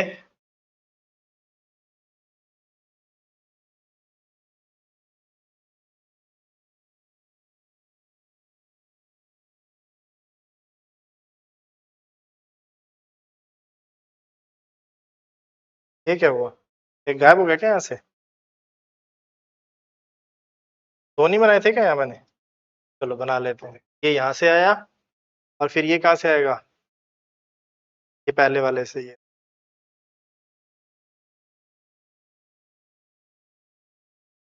फिर इससे कुछ गड़बड़ हो रहा है, कोई बात नहीं, चल जाएगा। समझ तो रहे हो?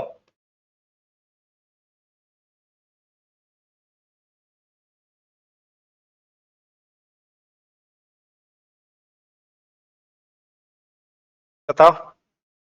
अब इसको देखो, डायग्राम को सभी में पहुंचा या नहीं पहुंचा? इसमें भी है, इसमें भी है, इसमें भी है, और 100% इनहेरिटेंस हो गया। और अब अगर आगे चाहे तो ये इसको वापिस से क्या करेगा, काट सकता है, और काट के वापिस से क्या करेगा, करेगा ना।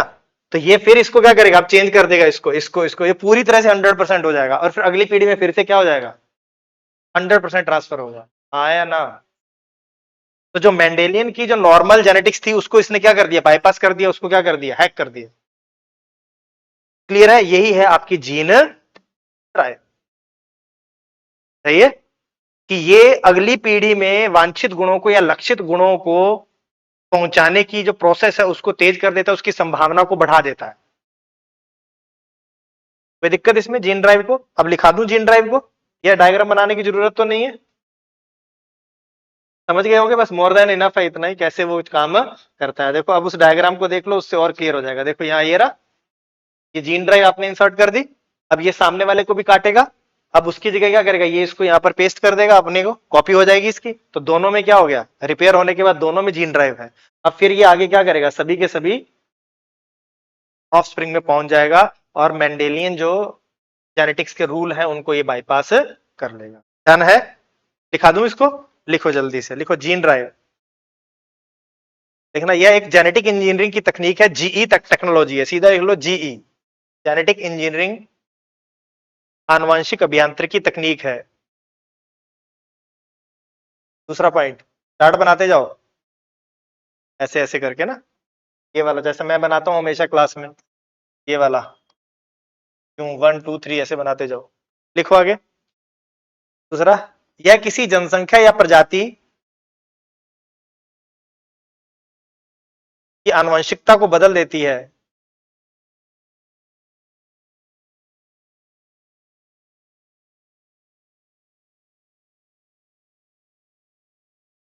अगली लाइन से देखना, परंपरागत मेंडेलियन आनुवंशिकी इनहेरिटेंस में, परंपरागत मेंडेलियन आनुवंशिकता या आनुवंशिकी में, फिर नीचे डैश लगा के लिखना ऐसे चार्ट की तरह, नीचे की तरफ एरो लगा के लिखो, किसी विशिष्ट लक्षण के, इस तरह से ये लिखने के बाद फिर उसके नीचे ऐसे एरो, फिर यहां लिखोगे, फिर उसके नीचे एरो। किसी विशिष्ट लक्षण के अगली पीढ़ी में स्थानांतरित होने की संभावना 50% होती है। किसी विशिष्ट लक्षण के अगली पीढ़ी में स्थानांतरित होने की संभावना 50% होती है।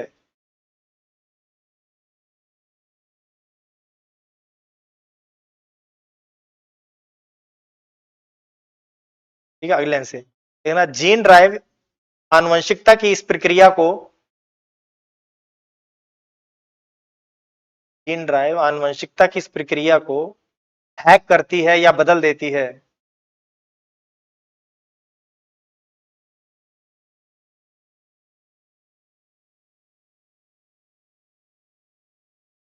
और अगली पीढ़ी में, अगली पीढ़ी में लक्षणों के स्थानांतरण, अगली पीढ़ी में लक्षणों या गुणों के स्थानांतरण की संभावना को बढ़ा देती है।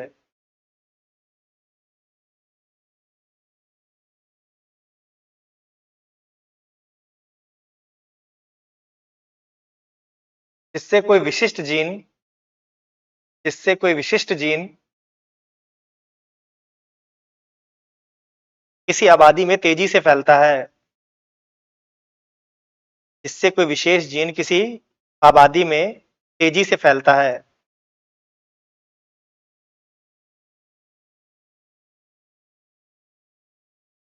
ठीक है। अब आगे लिखो जीएम मॉस्किटो, इसी में लिखो, लिखना जीडीटी का प्रयोग करके, जीडीटी मतलब जीन ड्राइव टेक्नोलॉजी का प्रयोग करके जीएम मॉस्किटोज का विकास किया गया,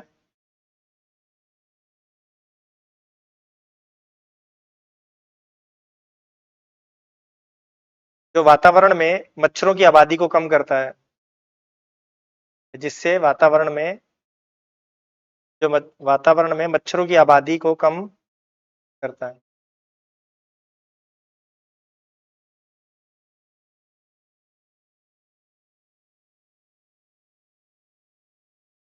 ठीक है, अगले लिखना प्रोसेस, लिख लो क्या है, लिखना कैस नाइन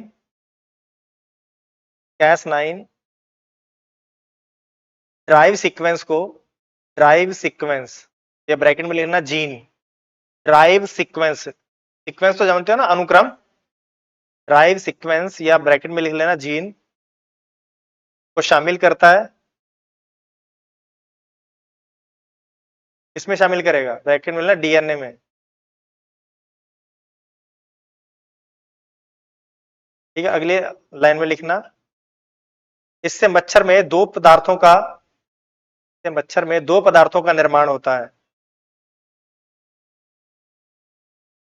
पदार्थों का या दो पदार्थों का निर्माण होता है, पदार्थ, एक है मैगाइनिन,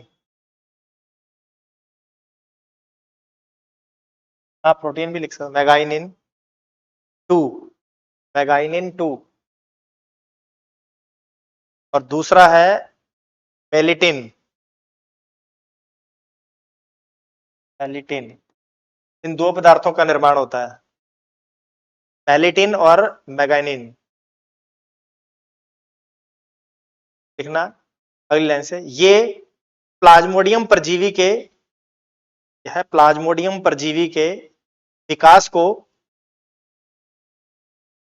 यह प्लाज्मोडियम परजीवी के विकास को मच्छरों की आंत में रोकते हैं, ये मच्छरों की आंत में प्लाज्मोडियम परजीवी के विकास को रोकते हैं, ये प्लाज्मोडियम परजीवी के विकास को मच्छरों की आंत में रोक देते हैं।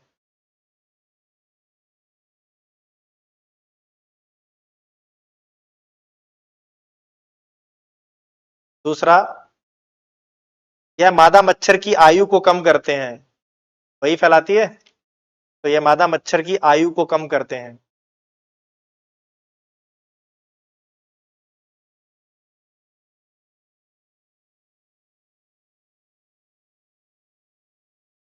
आगे बढ़े, चलो, अब लिखो AMR, एंटी माइक्रोबियल रेजिस्टेंस। अगला टॉपिक है हमारा AMR, डन है।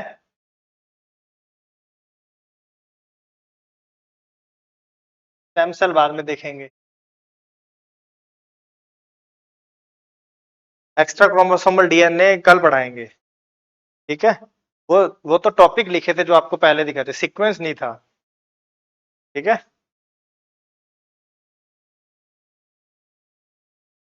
एंटी माइक्रोबियल रेजिस्टेंस,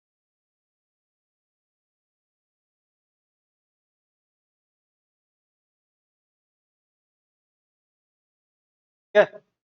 अब एंटी माइक्रोबियल रेजिस्टेंस होती क्या है, देखो सबसे पहले एंटी माइक्रोबियल आएगा तभी एंटी माइक्रोबियल रेजिस्टेंस आएगा। एंटी माइक्रोबियल्स का अर्थ होता है ऐसी दवाएं जो मनुष्यों को या जानवरों को या पादपों को, जो सूक्ष्म जीव हैं उनके संक्रमण से बचने के लिए दी जाती हैं। या यूं मनुष्य की बात कर लूं कि मनुष्य को दी जाने वाली ऐसी दवाएं जो मनुष्य में सूक्ष्म जीवों के संक्रमण को रोकती हैं, माइक्रो ऑर्गेनिज्म हमें इन्फेक्ट ना करें, हमें संक्रमण ना करें, उसको रोकने के लिए दवाएं दी जाती हैं, उन्हें हम क्या बोलते हैं, एंटी माइक्रोबियल। जैसे एंटीबायोटिक्स, वो बैक्टीरिया के से बचने के लिए हमको दी जाती हैं, तो वो क्या है, एंटीबायोटिक्स है। इसी तरह बहुत सारे फंगस है जो हमें बीमारियां करते हैं, उन दवाओं को बोलते हैं एंटी फंगल, ठीक है। इसी तरह बहुत सारी होती हैं, देखो जो वायरल से बचने के लिए दी जाती है उन्हें क्या बोलते हैं, एंटी वायरल, ठीक है। जो पैरासाइट्स होते हैं बहुत सारे, उनसे बचने के लिए दी जाती है उन्हें बोलते हैं एंटी पैरासाइट्स, ध्यान है। तो ऐसी दवाएं जो हमें इन्फेक्शन से बचाती हैं या हमें इन्फेक्शन से हमारे अंदर रोकती हैं, उनको बोलते हैं एंटी माइक्रोबियल दवाएं। और क्या होता है कि जब हम इनका मिसयूज करते हैं, ओवर यूज करते हैं, तो धीरे धीरे जो बैक्टीरिया होते हैं या जो माइक्रो ऑर्गेनिज्म होते हैं उनके आदी हो जाते हैं, उनके अंदर उत्परिवर्तन म्यूटेशन हो जाता है, तब उन पर इन दवाओं का असर होना बंद हो जाता है। इसे कहते हैं anti microbial resistance. Anti micro resistance का मतलब क्या हुआ? प्रतिरोधी। तो एंटी माइक्रोबियल के प्रति प्रतिरोधी हो जाना सूक्ष्म जीवों का, अर्थात एंटी माइक्रोबियल दवाओं का इन जीवों पर असर ना होना, क्योंकि वो इनके प्रति क्या हो गए हैं? रेजिस्टेंस हो गए हैं, प्रतिरोधी हो गए हैं। और क्यों हो गए हैं? क्योंकि हमने इतना यूज किया, वो धीरे धीरे उसके आदी हो जाते हैं, उनके जो उनका जेनेटिक मटेरियल है उसमें क्या हो जाता है? चेंज हो जाता है, म्यूटेशन हो जाता है, तो वो उनको सहन कर पाते हैं। जैसे TB, drug resistance TB, multi drug resistance TB, है ना? वो क्यों हो गए? क्योंकि दवाओं का यूज ज्यादा किया या पूरे से नहीं किया गया, तो वापस से क्या हो, धीरे धीरे उनके प्रति क्या हो गया? रेजिस्टेंस हो गए। इसको बोलते हैं एंटी माइक्रोबियल रेजिस्टेंस। डन है? तो सबसे पहले तो क्या आना चाहिए? एंटी माइक्रोबियल पता होना चाहिए, फिर पता होना चाहिए एंटी माइक्रोबियल रेजिस्टेंस क्या है। अब देखते हैं इसका कारण क्या है। सबसे पहला कारण तो क्या है? Over use. डॉक्टर ने लिख के दी 10 दिन के लिए, हमने कहा 5 दिन और ले लेते हैं, 15 दिन। सही है? मिसयूज। मिसयूज का अर्थ क्या? कोल्ड के लिए भी क्या कर देना? एंटीबायोटिक्स लेना। एंटीबायोटिक्स किसके लिए बनी है? बैक्टीरिया के लिए। और कोल्ड किससे होता है? वायरस से। तो आप कोल्ड में क्या ले रहे हो? एंटीबायोटिक्स ले रहे हो, तो आप मिसयूज कर रहे हो। इसके साथ साथ हॉस्पिटल में जब जाते हो तो डॉक्टर क्या करते हैं? ज्यादातर टेस्ट नहीं करते हैं, या हम भी टेस्ट से बचने की, मरीज भी कहता है कि यार बहुत खर्चा होगा, डॉक्टर साहब ऐसी दवाई लिख दो। तो बिना टेस्ट के, बिना डायग्नोस्टिक किए हुए कि आपको कौन से बैक्टीरिया से इंफेक्शन है, वो क्या करते हैं? एक ब्रॉड स्पेक्ट्रम दवा लिख देते हैं। ब्रॉड स्पेक्ट्रम का अर्थ है जो कई सारे बैक्टीरिया पर या कई सारे माइक्रो ऑर्गेनिज्म पर काम करती है। तो हमें हुआ तो कोई स्पेसिफिक था, एक दवा दे दी 10 वाली, तो 9 जो थे उनको चाहिए ही नहीं थी, उनको भी दवा क्या कर रहे हैं? वो दे रहे हैं, तो वो धीरे धीरे क्या होगा? रेजिस्टेंस डेवलप होने लगता है। तो उसे बोलते हैं ब्रॉड स्पेक्ट्रम। आप क्या करते हो? मेडिकेशन जो होता है वो देना। सही है? आपने जरूरत थी कम वाली डोज की, आपने उससे ज्यादा डोज दे दी, उसको ज्यादा डोज की दवाएं दे जा रहे हो, उससे भी क्या हो जाता है? एएमआर क्रिएट हो जाता है। सही है? मान लो टाइफाइड के लिए आप बहुत हाई लेवल की उसको इन्फेक्शन वाली दवाएं दे रहे हो, हाई लेवल की उसको क्या दे रहे हो? एंटीबायोटिक्स दे रहे हो, तो वो उसको जरूरत ही नहीं है, उसको नॉर्मल दवा से सही हो जाएगा। आप उसको क्या ले रहे हो? हाई लेवल की, उच्च कैटेगरी की जो आप उसको एंटीबायोटिक्स दे रहे हो, तो वो भी गलत है। तो आप मिस यूज कर रहे हो, ब्रॉड स्पेक्ट्रम में इनका यूज कर रहे हो। दूसरा, हॉस्पिटल में साफ सफाई नहीं होती है, वहां से एक दूसरे से फैल जाती है, हाइजीन की कमी है भारत में। तीसरा देखो और क्या कारण हो सकता है? हम एनिमल्स को बहुत सारा देते हैं, मीट का प्रोडक्शन बढ़ाने के लिए एंटीबायोटिक्स दी जाती हैं। कृषि में बहुत सारे एंटीबायोटिक्स का यूज किया जाता है। तो एंटीबायोटिक्स का एग्रीकल्चर या उसके अलाइड सेक्टर में जो यूज किया जाता है, उससे भी क्या होता है? वो भी हमारे तक पहुंचता है, उससे भी क्या हो रहा है? ये रेजिस्टेंस क्रिएट हो रही है। इसके अलावा जो आपकी फार्मा कंपनीज है, वो वेस्ट को क्या करती हैं? ऐसे डंप कर देती हैं, उसको, उससे भी क्या हो रहा है? बैक्टीरिया उससे रेजिस्टेंस हो रहे हैं। तो ये सारे फैक्टर हैं जो क्या एएमआर के कारण है। समझ में आया? तो कुछ ज्यादा बड़ा टॉपिक नहीं है, लेकिन परिभाषा एक बार बस इतना ही क्वेश्चन उसने पूछा हुआ यूपीएससी ने, पीवाईक्यू अगर देखोगे तो। डन है? तो आपको थोड़ा आइडिया हो कि क्या है और इसके क्या कारण है। तो जल्दी से इसको लिख लो, परिभाषा लिखो, एंटी माइक्रोबियल की परिभाषा लिखो। ये रहा एंटी माइक्रोबियल, इसकी परिभाषा लिख लो। देखो, ऐसी दवाएं जो मनुष्यों, जानवरों एवं पादपों, ऐसी दवाएं जो मनुष्यों, जानवरों एवं पादपों में सूक्ष्म जीवियों के संक्रमण को रोकने के लिए दी जाती हैं। सूक्ष्म जीवियों के संक्रमण को रोकने के लिए दी जाती हैं। जैसे एंटीबायोटिक्स, जैसे antibiotics, coma, antiviral, anti fungal, ये जो यहां लिखा है सब, एंटी पैरासाइटिक्स। डन?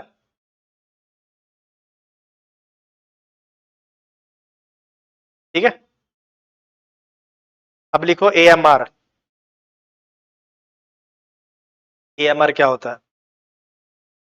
जब सूक्ष्म जीवी, जब माइक्रो ऑर्गेनिज्म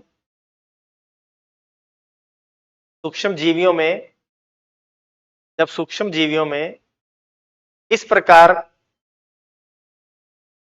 का उत्परिवर्तन या परिवर्तन हो जाए या हो जाता है, जब सूक्ष्म जीवियों में इस प्रकार का उत्परिवर्तन या परिवर्तन हो जाता है कि उन पर एंटी माइक्रोबियल दवाओं का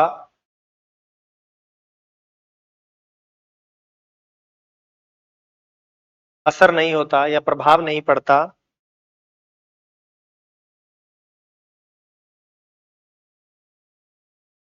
अर्थात वे दवाओं के प्रति प्रतिरोधी हो जाते हैं, अर्थात वो दवाओं के प्रति प्रतिरोधी हो जाते हैं।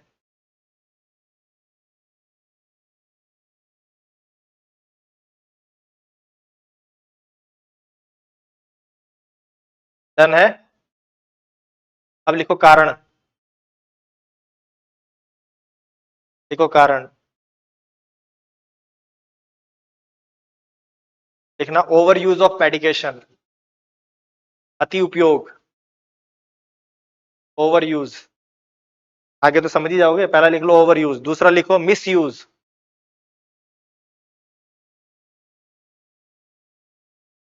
लिख लिया? ओवर यूज, दूसरा मिस यूज, तीसरा broad spectrum, broad spectrum medication.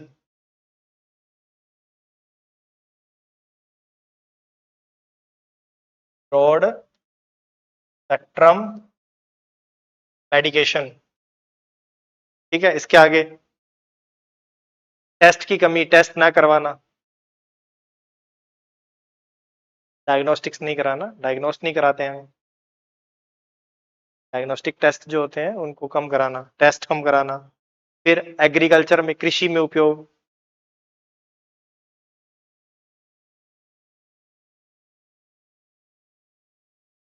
कृषि और पशुपालन में है ना, पशुपालन एक साथ ही आ जाता है। अगला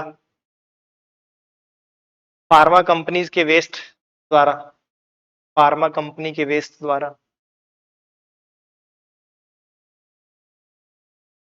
के अलावा साफ सफाई, हाइजीन की कमी, हाइजीन की कमी।